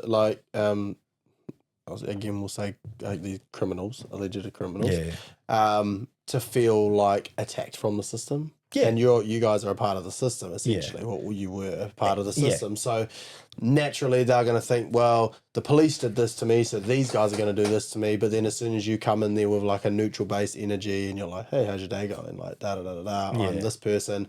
They're like, this person's not here to attack me, so I don't need to go on the defensive. I can just be who I am. And if you talk to them like man to man or man to woman or whoever it is you're dealing with, then they're going to just talk to you normally. 9 times out of 10. Yeah. But if they've had a shit day, they might walk in still and be like, fuck you, I'm not fucking talking to you. Or if they're fried or something, they're just like, oh, I'm not going to take any of this on board. But I'm going to eat your face. I would say some people make hating the system their entire identity. Yeah. And when someone makes something their entire makes their entire identity about their one thing and it comes to define them, it's really hard to just get them to believe that you're listening to them, because they're dedicated to being like, this is the system. And I met a couple of people who their parents were heavily institutionalized as well. Actually, quite a lot of people who I worked with, their parents were involved with the system in some way or another, and it would just be read into them, the system, and you are enemies. That's what I was about to say. Do you know the sad thing is, it's not even them; it's them watching their parents be police coming and arresting their parents and stuff like that, and then they're just like, "Fuck you guys! You took my parents away from me," or something like that. You know? It might be. What are you swearing, Tallies? I keep seeing you lean over. You have to do a few more heat pumps to pay for the switch. We need a sponsor. It is a sponsor. Orange Bakery opposite BP. Please sponsor the switch. I think it's like Roadhouse or something like that. Yeah. I know the one you're talking about because I drive past it quite frequently. But what? It is Roadhouse, eh? It is Roadhouse. Is it the one in that shop complex? No, but that one's good too. They do a really good Kransky roll. Oh yeah, with the pastry around them. Yeah, that's really good. Yeah, they're nice actually. I can chomp those back. They're like sausage rolls, but with a Kransky in the middle. Yeah, and it's cheesy and good. Yes, I tried it. I'm hungry. I might have to have some food. Look at Dills here, just like. Struggling, man. Look, I fast 18 hours, eat at 12, finish eating at 6 p.m, fast 18. I'm in my fast right now, so still talking about Kransky's. I know what it is. I know where it is. It's where that corner shop. It's that real boring. That's exactly BP where I said it was, across the road from. He's explaining to you where you just explained it is. Yeah. It's know where it is. It's where that real boring BP is. Right across the road. No Krispy Kreme. Yeah, right across the road. The boring BP. Yeah, right across the road from the BP. As you come into town at the light on the other side of the road, orange one by itself, like I said an hour ago. There's only a problem with that though. What? I come through Highbury way, and then turn right where there's Pioneer Z. Yeah. I can't turn left because it's on the other side of that road. Yeah. Otherwise, I'll have to go all the way down to make a U-turn just for a bakery. run across the road from the BP. Was this part of Then your? I'll still have to turn around. Was this part of the argument as to why McDonald's, the fourth McDonald's, was going to be good for you? Good for me, yeah, Yes, but they yeah. don't need a fourth You minute. got to drive all the way down Bad there. for the nation. Yeah, I don't know. Whatever. I'm still skinny, so it doesn't matter. For It now, doesn't last. brother. Doesn't Wait last. a couple of years, bro. You only just turned 21, Yeah, mate. your metabolism will shoot 25, itself it's in the foot. downhill. Ethan, Yeah, I'm it not is. like you, don't worry. I think it's Stills? 30, Stills? 30's where it went to 25, custard for eh? me. Yeah. I reckon 25 Maybe is like 25? when I started noticing, like, Yeah. I can't just eat whatever I want. Yeah. Like, it hits.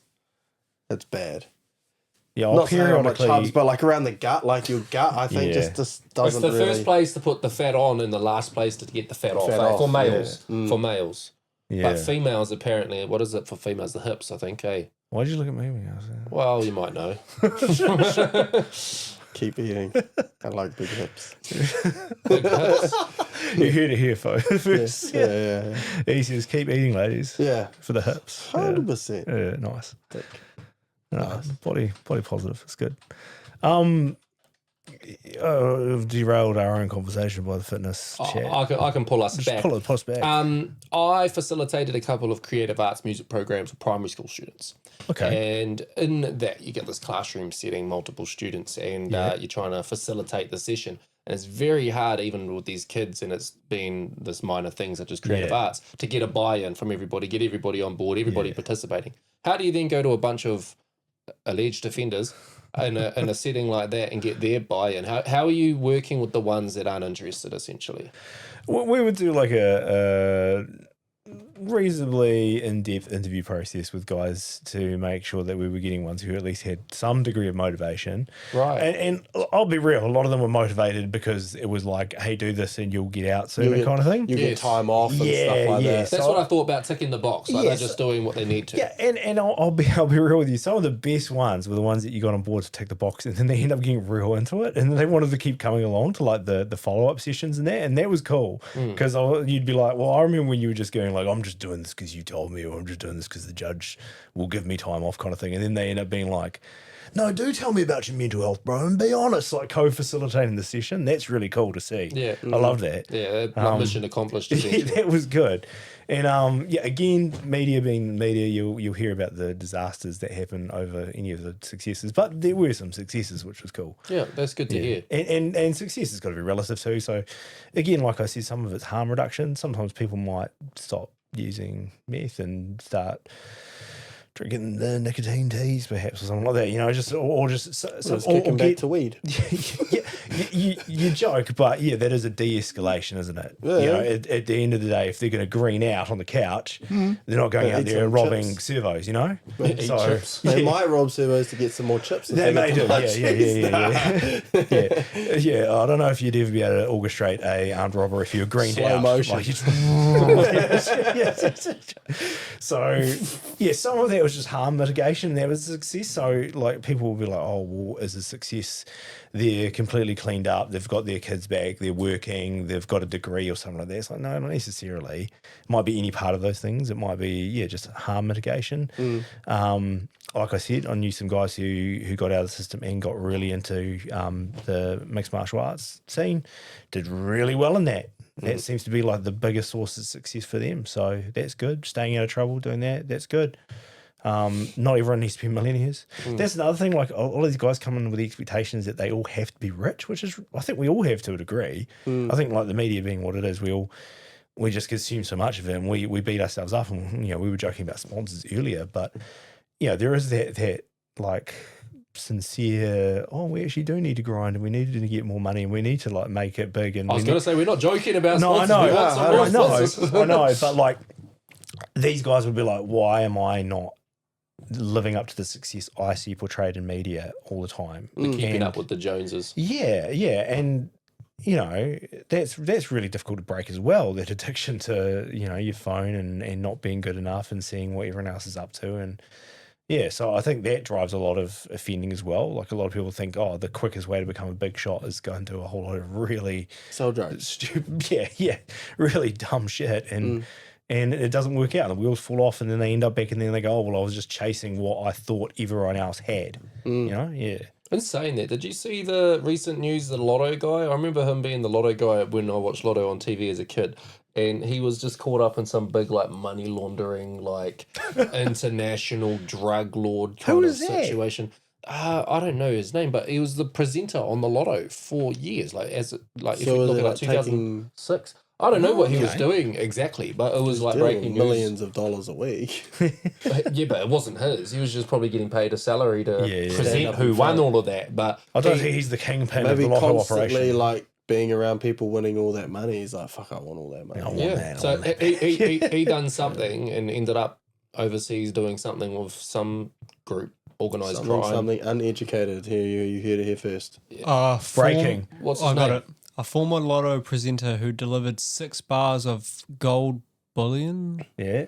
to the Concheros or something. Comancheros. Yeah, that's yeah. Russell Harrison, 56, continued to receive his taxpayer-funded Ministry of Justice salary for 5 years, telling hundreds of thousands of dollars until he pleaded guilty, blah, blah, blah. So essentially, he was caught doing the crime. Yeah. And then obviously there's the whole period before the sentencing. So for that 5 years, he was on stood down paid leave, essentially, from his government role. Yeah. And they paid him hundreds of thousands of dollars while he just sat at home awaiting sentence. Oh, that's He pretty got sick, eh? invested by the FBI.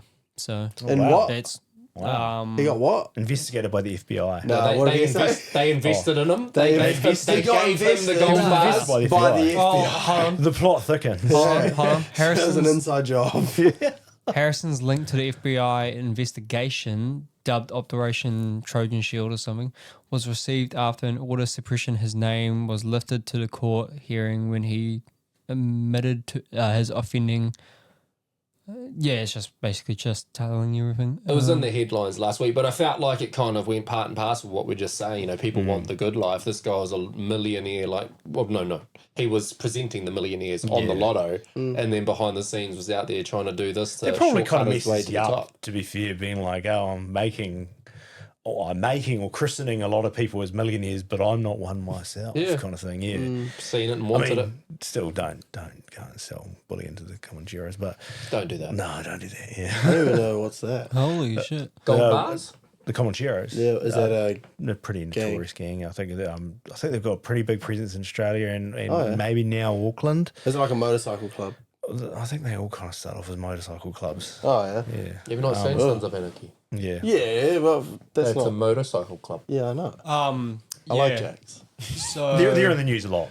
That's all I know about them. Oh, I don't watch the news. Comancheros as a biker gang was based in Turkey, established. Turkey, huh? Yeah. In July 2019, Harrison met a man in Auckland cemetery. What the? Where he was handed 420,000 in cash. The cash was proceeds of drug offending. Later that same day, Harrison went to New Zealand gold merchants and brought 6 bars of gold bullion using 416,000 of cash he's been given. 10 Surely That's days. that not very race. inconspicuous, eh? Just walks in with 400,000. It's like, $500,000. I want some gold bars. Can I buy some gold bars? Like, did they immediately call the police and be like, "There's a guy here with $400,000"? I used to like work in a shop selling spars, and like if a guy came in and bought like would sell like the good spars, so some of them were like 30 grand. And the guy comes with something like 30 grand cash. You gotta do anti-money I'll pay cash for that. laundering. You're like, should I call the cops? Why do people carry around $30,000 worth I of work, cash? I work in finance, and anytime there's a $500 plus payment, Yeah. we need to verify the origins. $500? $500. Yeah. The legal obligation is we're obligated to be able to, in an audit, provide background for every payment made above that dollar figure. So what happens when I pay my mortgage every week? Do they do that? No, that's an agreed payment. So they've assessed your income to qualify you at that rate to go, yes, you can afford this. Okay. But then you go and chuck $5,000 on your mortgage, they're going to go, where'd that come from? So hypothetically, Cashy on the weekend. the $501 that Ethan has promised me to do this episode, if that goes into my bank account, that's getting scrutinised. By the rate he's going, it's going in the rangatahi jar. You've done some too. The odd couple. Mine's on par with my standard. I'm just getting ready to watch the Origin, all right? You're all out. You're I'm hyped. getting You're ready to hyped. watch the Origin, actually- all right? And I say a lot of F words when I'm watching the games. I had to do this wasn't really going to mention anything about the stand-up comedy thing, but I did do a clean show a while ago. I hadn't done a clean show before, and the producer was like, "Can you just not swear?" And I was like, "I've never really tried not to swear before." And it wasn't too bad. I managed to pull it off because I think I locked in a bit that I knew well enough. Because I'll swear when I like lose my place, or like I'll be like, "Oh yeah, well, fuck, what am I doing now?" kind of thing, or for emphasis. But yeah, I was gonna say for emphasis. But I locked in on a bit that I knew well enough that I didn't have to do it, and that was pretty good. And then there was another guy on the bill, and I think he ended up, yeah, he swore once, and then he was like, "Oh shit, oh." Yeah. And it's just like kept coming out, and then and then so there was a bit of a laugh, yeah. So yeah, it was I mean, it's a good show. Might as Why well. would it be They didn't clean? have Because a- kids are there or something. No, I PG. don't. I'm not sure. I mean, there is a market for clean comedy, I guess. Like people seem to go along to see it, and I guess maybe it's like an older crowd, perhaps. If I'm going to watch comedy, I want to watch the racist ass, I like know. talking about, like, have you seen Matt Rife? yeah, Like he yeah. like goes at like the people in the wheelchairs, Yeah. like like, I just like Yeah. that like crowd work, Yeah. like taking the piss out of people. Like I find that hilarious. When I started doing stand-up, I was doing stand-up like after COVID lockdown, and I think maybe just because I missed being around people, because I was like, oh, got to get to the public. And I was like, I'll give stand-up a go. And the only comedian I was listening to at the time was Anthony Cheswick, and he's just a real dark shit. Yeah, And I was like, oh, this so just must funny. be what people are into. But like, you've really got to know your audience. So like, what will go down really well, and like, I did all these a few of these rural support charity gigs out in the middle of the wide upper, and yeah, like they were just like wanting the filthiest, no holds bar type stuff. Yeah. But then like you might go to like a more, I don't know, like you go down to Wellington, there's certain stuff that'll fly down in Wellington that won't fly out in the depths of the regions type thing. So you do have to kind of like know your audience and tailor it a little bit, yeah. But also, like, if you are doing it frequently and you're providing similar stuff to each audience, then it kind of comes your niche. So, like, Yeah. with Matt Rife, like, he does a lot of crowd work and a lot of real dark Yeah. shit. But I would- So, like, people yeah. will go to his shows and they'll be prepared for him to call out the person in the wheelchair or the black guy over there, or do you know what I mean? Like, and that's his niche, so it's okay. And that was something that when I started, I was like, oh, well, can't that just be a niche? And the feedback that I got was like, well, New Zealand's not really big enough to have niches. Like the comedy, you know, we're a small nation. Yeah. You know, most of the communities you see, we're on like 7 days and stuff, the full-time ones anyway. And you know, they'll be like, it's not really a big enough market to be like, oh, I'm going to go see the super dark comedian that I like because I'm into super dark New Zealand comedy, because there's not really that big a market for it. Yeah. I also think if you're going into a comedic show, then you should probably be open to the idea of like potentially something fucked up, because naturally you're going in and they're telling jokes. Yeah. Jokes. So it doesn't have to be serious. If they're talking about something, they're not like, it's not an interview with someone. Yeah. You know what I mean? Like, it's not serious conversation. It's just taking the piss. I think the big lesson I learned was like, you know, from starting out was not punching down. You know, is what they say. It's like, don't do anything mean spirited to people less like advantaged as you or whatever like that. So, you know, there will be comedians who might make a career out of telling like, no, super racist stuff like that, but it generally doesn't really fly, particularly in New Zealand as well. Like, I mean, no one really wants to get punched down on, you know what I mean? And people get a sense of when other people are being punched down on. So it's not a good time for a lot of people. So you generally try and stay away from that. Again, maybe there's a market for that kind of stuff overseas, bigger markets than that, where people want to see just that real savage, no holds bar stuff. But certainly, like, just during my modest amount of experience in the New Zealand stand-up, it's been like just you can make fun of people, definitely, but like it's got to be in the right spirit. You can't be like really getting the heel into people, you know, who are disadvantaged. Like nobody wants to see that to shit. their personal, like, to Yeah. being too personal. Yeah. Yeah. Like, and yeah, I mean, I don't know really how to explain it more than that. I get what you're saying though. Yeah. I do too. But The perfect example, like you occasionally see at open mics or whatever. Like, this hasn't happened in a long time. But you would see some people get up and they just spend the entire time on like 4chan forums or something like that, and they'd get up and they'd just make a whole load of like sexual assault jokes. and it's not a good time for anyone. No, yeah, I get that. Because it is reliant on there being a victim in the room, and like you said, statistically, there will be a victim in that room. Like even if you don't know them, so that relies on you victimizing someone to make a joke out of it, and that's not a great thing. Yeah, But with cancel culture the way it is, yeah. do you think as a comedian, and you know you've stepped into those spaces, that the world has become too sensitive, or you know, PG? I don't know. I mean, like, because I didn't do any stand-up for about 2 years, and I got back into it this year because, like I mentioned, youth, and we had like another my third child, and didn't have much time and stuff, and so I gave it a little bit of break, came back to it, and then I was like, right, I want to start watching comedy again. I want to see what's going on around. So I put on like, you know, Dave Chappelle's special and stuff like that, because, you know, #1 special on Netflix and that. And he spends a lot of time complaining about how he's been cancelled, but he's also doing a Netflix special. So I was like, are you cancelled? I mean, I used to be a real big fan of Ricky Gervais, and he sort of does that too now a little bit. Like he sort of says, oh, I can't say this, and then he says it. Eminem's even leaned into that. Like his last album was trans this and this and that. Yeah. Try and cancel me. Yeah. Like it was he leaned into it. Like there's a cancel culture, but come for me. Yeah. Or, you know, put me into that position because you can't cancel me. I guess it's a fighting back against the culture. Yeah, well, Eminem is an interesting example, and like you know, like Eminem, and he's so universally regarded as incredibly talented. It's very like people who are like that almost get labeled as problematic rather than like an attempt to get cancelled. So they're like, he's problematic because some of the stuff he talks about, but he's an incredibly good rapper, you know? Yeah. I mean, I think Kevin Hart would almost probably fall into that category. Because I'm just thinking, like, did you watch The Roast of Kevin Hart on Netflix? Yes. So there was some sensitive kind of things said during that. Yeah, well, like Tony Hinchcliffe launched that George Floyd thing at the end. It was like, yeah. Again, it was like, well, I don't know, because again, it's reliant on there being a victim and linking the victim to a racial identity of the guy you're roasting, and it's like, I don't know.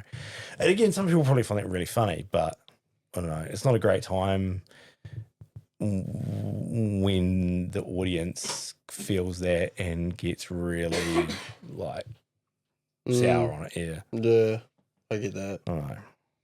But yeah, different stuff for different audiences, I guess. Just the key takeaway. And yeah, I don't know if people were becoming more sensitive.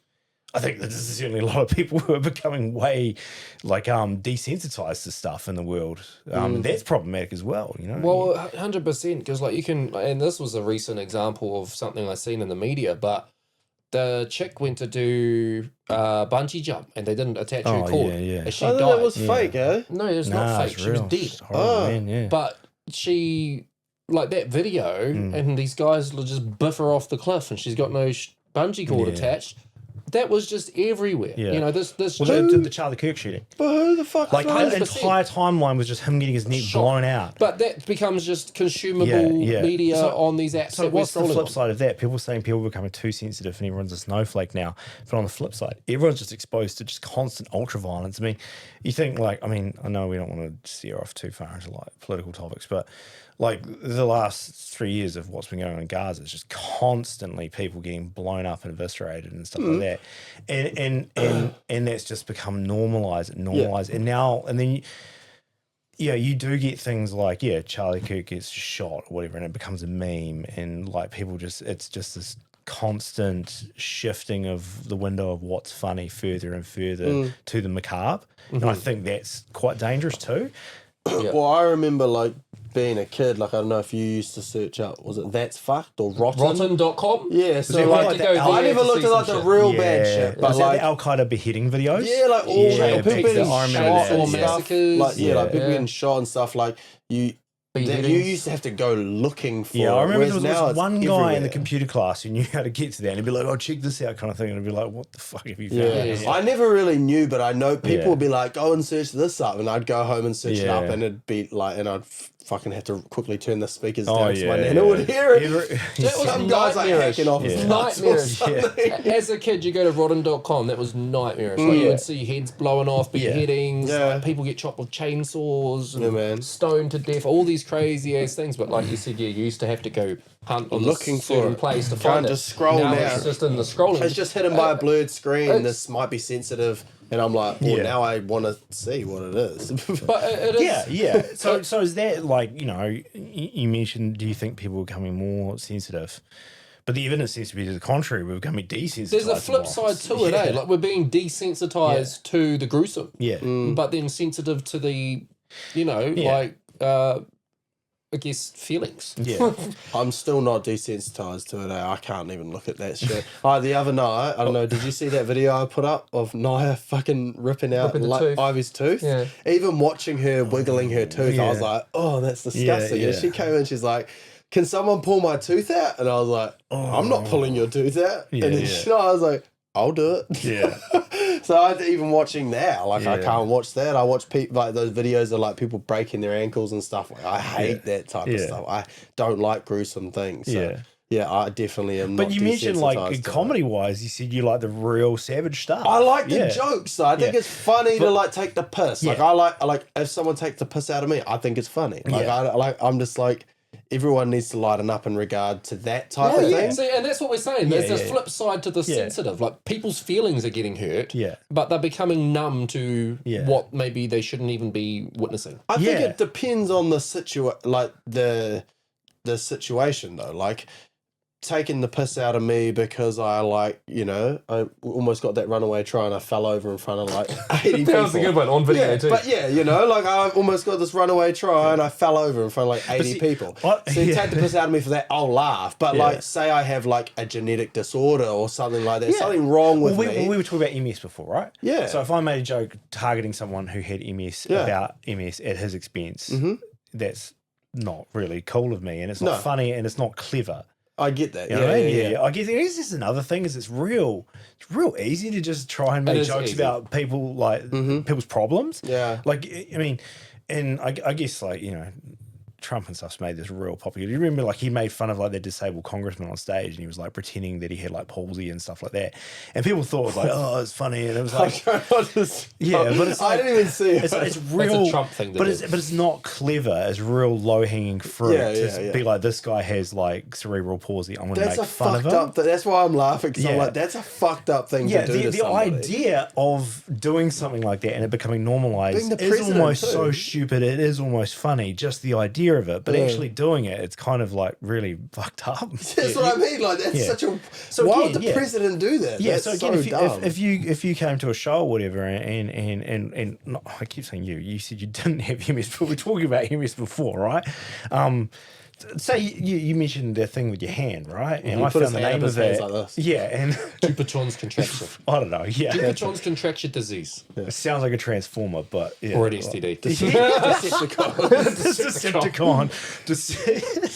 But like, say I just had like I was bombing and I decided to be like, hey, look at this guy with the fucked up hands, isn't that stupid? Grab just my to try and good get a hand. laugh. Yeah, And it's like, that's on Facebook. Every comment, Grab every my day. strong hand. exactly. See, yeah, realistic scenario. He kicks my ass. The world is fine. But like, it's not a clever joke to make fun of. You something hit the that's, nail on you the know, head with the low hanging fruit. Yeah. I think that's the aspect where 100% what you just said. That facts. Low hanging fruit. because there's no effort. It's lazy. It's not smart. It's just.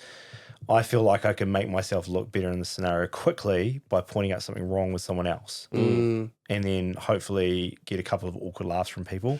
I guess And that's it's just Or hopefully real. they take it the right way and they laugh, and then the rest of Yeah. the crowd laughs. Yeah, maybe like, and there is probably a really talented way of doing that tactfully, which gets everyone on board. And I have like seen a few comedians manage to get someone who has something unfortunate happen to them or has a particular disability, and get them laughing inclusively as a member of like as a welcome member of the audience. not at their expense. Not at their expense. Yeah. Again, that you hit the nail on the head that time. Yeah, it has to be like I'm laughing with you, not at you. I guess. Yeah. I think there'll be a balancing act and a skill set that you acquire to be able to read rooms and impromptu that stuff and pull it off. Yeah, definitely. And do it right. Because Yeah. as soon as you do it wrong, it's just not going to go down well. Exactly. And again, back to the guys that you see get up and they just make sexual assault jokes and it just bombs and you get a couple of awkward laughs again from people who are like probably like, how can this guy even say this is awkward? Yeah, that's me. I would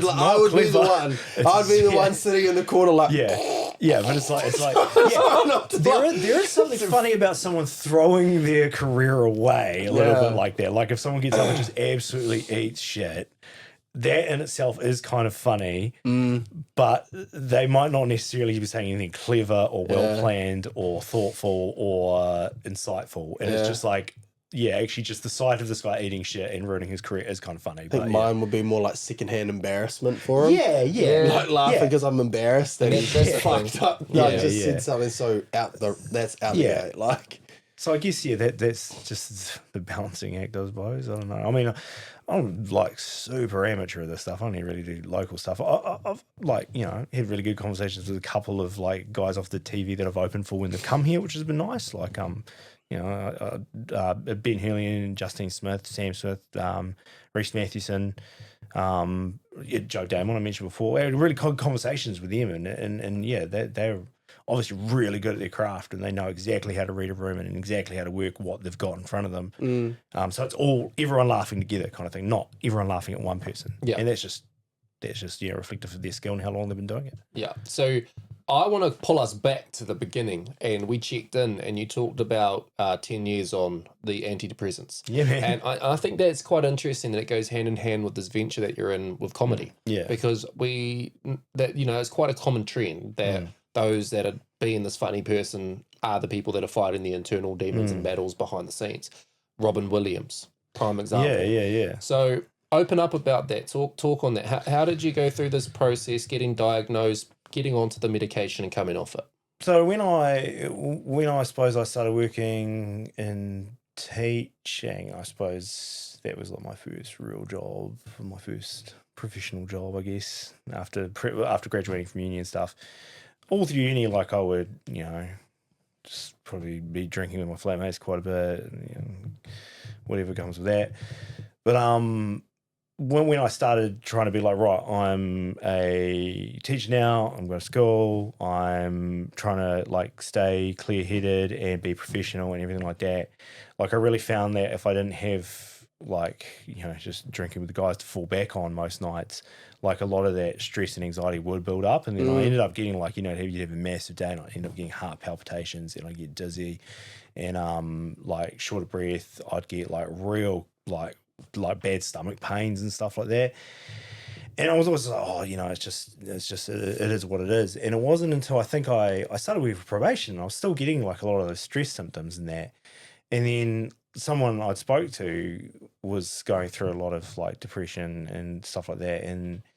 And they said, well, like, have you ever considered it could be a mental health thing that's causing you to like, when you have feelings of stress, get heart palpitations, dizziness, the stomach pains, that kind of thing.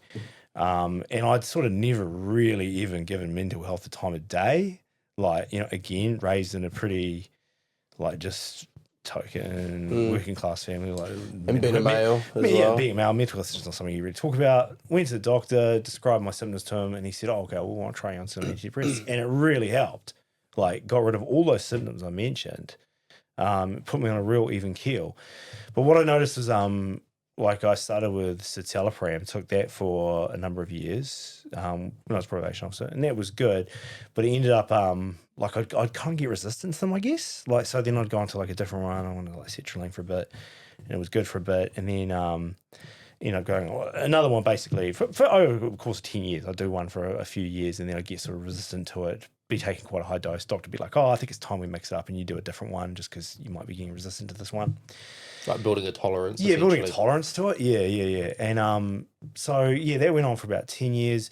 But I did notice that while it fixed a lot of the stress responses I used to have, and people would probably often misinterpret my stress responses as just trying to make jokes. I guess that's why, like, feeling put on the spot, I'd always like make jokes about stuff. And then that's why people always, well, why don't you do stand-up comedy? Funny guy when you put on the spot kind of thing. But it was always just a stress response, then obviously, like, 10 years went past and stuff, and I noticed that it had sapped a lot of the excitement for things that I liked. So it put you on an even keel, but it saps a lot of like your creativity, energy, like just stuff you feel like you should be excited for, like, kids' Christmas and stuff, you feel like you should be excited for that, and you feel just pretty like numb and flat about stuff. Not stressed, but not great. So it's maybe doing it too well, like it's becoming numb, I guess, in a sense. Yeah, and I mean, that is kind of what it is meant to do. It is meant to put you on that even keel, but I think if you do it for so long, you forget how to have those up days, those days where you feel like you're smashing it. You wouldn't get any of those anymore. You just get the same old, yep, this was a day. This was a day. It wasn't a bad day, but it was just a day. And then, yes, after about I got this job that I'm in now, work for the Defence Force as an adult learning tutor. I really like that. Adult education, it's awesome. It's kind of a mix of like my high school English teaching days, but on guys who are paid to be there, which is really nice because they're a receptive audience. And so I'd been doing that for a little while, and then I was like, okay, well, I feel pretty good. I could probably come off these, try these, wean myself off, and it's been about 6 months off. And like I said, I have some like really good days when my creativity's back. I'm writing heaps of stuff, like not comedy, other writing. I'm doing the 48-hour film festival, which I did a few years ago, and then just couldn't be bothered doing the last couple of years with my mate who's really keen on it. But this year I said, keen to do it, excited to do it. Excited to do this, for example. Whereas a couple of years ago I probably just whatever, can't be bothered. So feeling a lot more excited about stuff. And every so often, I will have a flat day still where I'm like, nothing feels like it's going right. Do you still get the heart palpitations? Or like the feel of anxiety? Very rarely. I think I've naturally learned possibly to manage that stress a little bit better, perhaps. Or maybe it's an age thing. I don't know. Again. Do you drink much? Probably. Personal question, sorry, but like. I still like get on the piss much. I mean, not just have like a couple. Like I mean, like do you get like sloshed? Not really. Not unless I'm like very rarely. Yeah. Like if I catch up with mates, maybe once, twice a year, I'd get pretty hammered. Oh yeah, okay. So that's pretty good. Yeah, that's pretty. But definitely cut down drinking a lot since when I was younger. Because I was just gonna say, is that different from before you got on your meds? So before you started your meds, were you drinking quite a bit? Again, like I say, when I started teaching, I got this mindset of like, right, I've just got to like, I'm not going to go catch up with the guys, when you're flatting, you're basically just on the piss all the time. Yeah. So it was like a few years of that when I was at uni and stuff, and it was just, like you mentioned, ran fairly straight and whatnot, Yeah. Just that constant lifestyle of getting on the piss. And it was like when I got a more professional job, I just told myself, I just got knocked down on the head. I got to be. Okay. And my weekends were spent marking and stuff like that, so I wasn't going out. And so I guess, I cut down drinking a lot. During that time. Yeah, because I was gonna say I've we actually spoke about this when I came in, but I used to get the palpitations and stuff. I still very rarely get them as well. Yeah. And like the heavy, like the tight chest, and like I feel like I can't catch my breath and stuff like that. Just like random. Yeah. Out of the blue. Like I won't even be thinking about anything stressful. It'll just be like maybe it's just the day that I'm just too tired or something, and it just smokes me, and I'm like, what is wrong with me? I don't know what's wrong with me, but I've noticed since like I've tried to allow myself more of like, yes, I have a full-on life, I have a business, I have kids, all that sort of stuff, but I am allowing myself that opportunity to go and like decompress. So like whether it's having a few drinks, whether it's going down and watching Foxton Rugby, whether it's going and seeing some friends or something that like kind of just absolutely wipes my brain of that memory of what life is at the moment. Yeah. I feel like it's like a hard reset. So I'm like, that's why sometimes, even though I don't really like to drink that much, the drink almost makes me feel better for like a good couple of months, because I'm like, I got real drunk and like that's all I was really that worried about. And now I'm like kind of calmed again because I'm like, I got it out of my system or something. I don't know. It's weird. No, I get what you're saying. I kind of, I guess, came to appreciate doing the stand-up stuff as a bit of a reset. Yeah. Because before you go up, I mean, people say, oh, you seem reasonably natural talking in front of people, but I am freaking out. I'm like, oh, what if I'm not funny? What if I bomb? So there is like that, heart racing and stuff. And then afterwards, it's like a complete clear out. You're like, right, that's cool. I feel reset. I was stressed out about that thing. Now it's over. And your brain doesn't necessarily need to know what the thing was that you were stressed out about. It just knows it's gone and you can relax. And you get like a dopamine hit at the end of it too. Yeah. So I guess, like you say, sometimes it's just, it doesn't have to be getting pissed or anything, but it's like if you just do something that's going to make you like bring you up and then you can just come down afterwards. Yeah. Because I think that I'm like the same, like I'm so bad at talking in front of people. Like it's terrible. I get like real bad. At his wedding, I actually threw up in the toilet. Oh no. Yeah, man. I was like, I had like a huge panic attack. Yeah. And I've actually like, that's half the reason why I'm on here is like I started it to try and like be better at talking in front of people. And like the most, like I've done like a couple of weddings recently where I've actually forced myself to get up and say something. And I feel like I'm at the point now that I could just get up in front of people and just talk. Like I feel like I've overcome the fear now. Yeah. So I don't really get that rush. I still get a little bit nervous, but I don't get like the holy shit and my face goes hot and I can't hear properly and I'm like freaking out, like literally get ringing in my ears and like I feel like my mouth dries up and like all that. Like I used to get that. And then I think it was ever since the Minifest where you just gave me the mic and walked away. Which we're going to do again this year. I think I'll be sweet though. But like that point, there was like people, like, 20, 30 people standing in front of me. And I was like, what the fuck do I say? Yeah. It's like, okay, I'll just start talking, like whatever. I don't really know what to say. But like, I don't know if I did good or not, but I still just managed to get through it. And then I think from there, like, I've had a couple weddings that I've just got up and just talked from, from my heart. Yeah. And then like I had a good mate of mine's 30th, got up and said something for his 30th and stuff. And it just feels normal to do now. Like I don't really feel pressure. That's good. Yeah. I would say as a heat pump repairman, you speak exceptionally well. One-on-one, I'm good. I'm really good with customers. Like I think that is why I'm doing as well as I am, because I think I have a pretty good rapport with my customers. Yeah, definitely. As far as tradies go, we had a good yarn. So here's why I'm here at the end of the day. I really like it too. I think that's why. What's wrong, Trev? Oh, I'm just telling you. Oh, is your state of origin on, is it? Oh, yeah. What is the time? It is nearly 9:40. Oh, wow. Time flies when you're having fun. It does. I came on here and I was like, I don't think I've got anything interesting to say, guys. Like, I was like, you guys have had some real heavy hitters on here talking about some real deep stuff. And I've just done some random jobs, like worked as a probation officer, and I just recollect about it now, tonight. And it's been like almost 2 hours. It's crazy. And somebody out there hopefully tuned in. If you are, hit the comment section. They might has be a listened probation and they might officer. have heard something that opened their eyes to something or made them think about something, think twice or analyze a situation, or even the concept that we said about we don't know what other people are going through in the room. That might plant a seed in somebody's head and they're going to walk away listening to this podcast with that thought now embedded.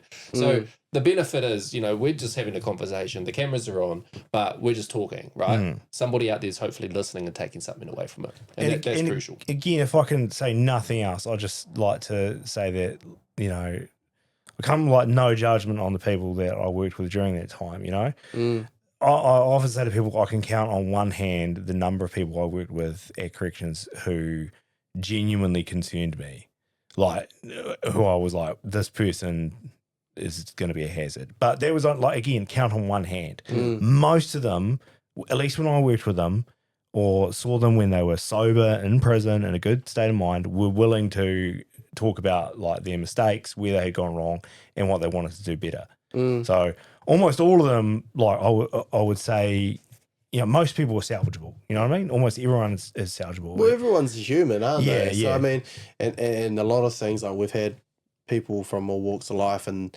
everybody has a story. So like, not that it's an excuse for bad behavior, but there's normally like a reason behind someone's actions normally.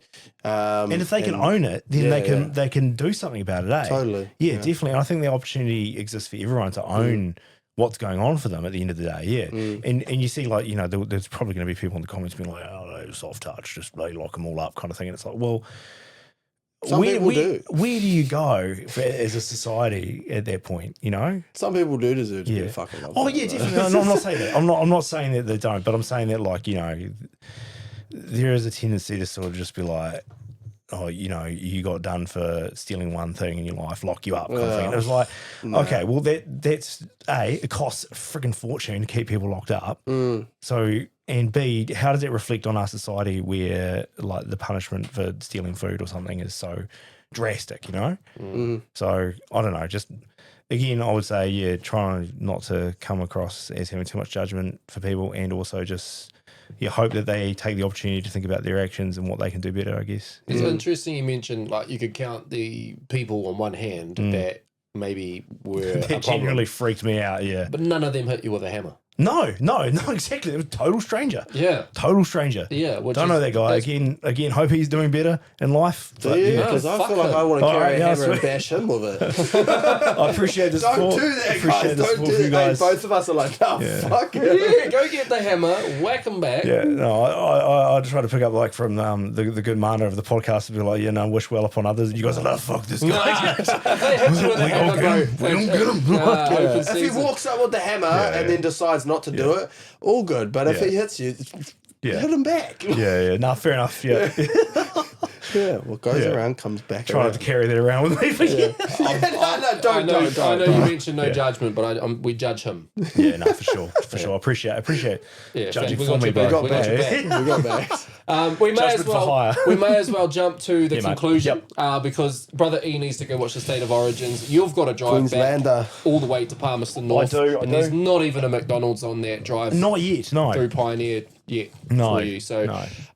we mentioned it earlier. You're grateful for. What are you grateful for? Well, you could have put me on the spot about not getting hit in the head with a hammer, but So, I mean, that's one thing. What would a second thing be? I'll be real generic and just say, like, I am really grateful that I met my wife and had my kids, because there's a lot of people in the world, don't always meet the right one.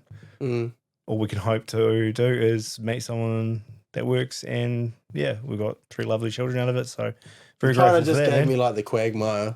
That's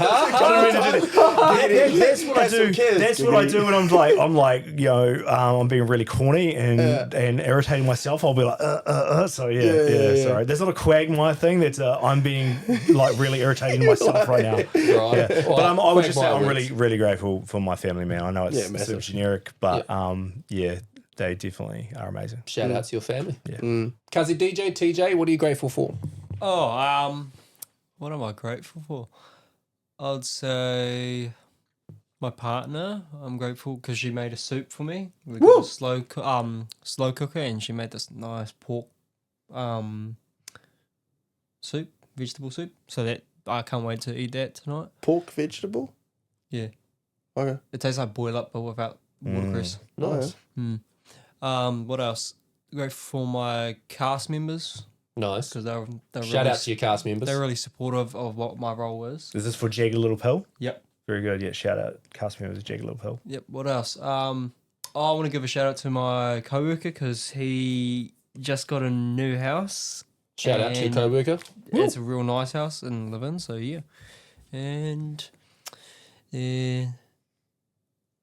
You've written like a list. yeah, that's about it. But also just to confuse people who haven't watched the full video, if you have watched it to this point, can you please comment Ethan fingering his ear?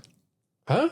Because I marked down a point where Ethan had a big finger, like he was just doing this Itching my ear for a hole. whole solid ear hole. 15 seconds. No, do you know what? I started itching it, and then because like normally I try and do it when the guest is speaking, so the camera's on you. But then I realised that Dylan was speaking, and I was like looking at you, and then I looked and I went.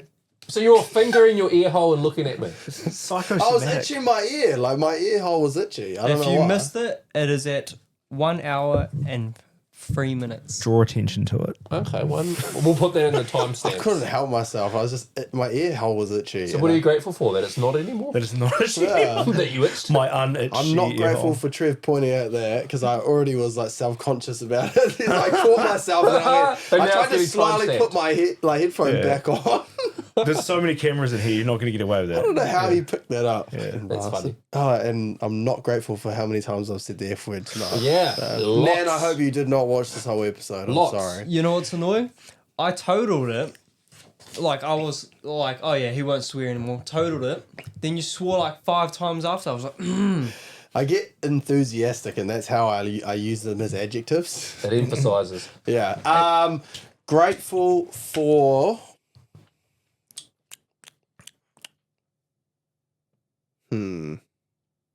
I don't want to say the same thing I always say.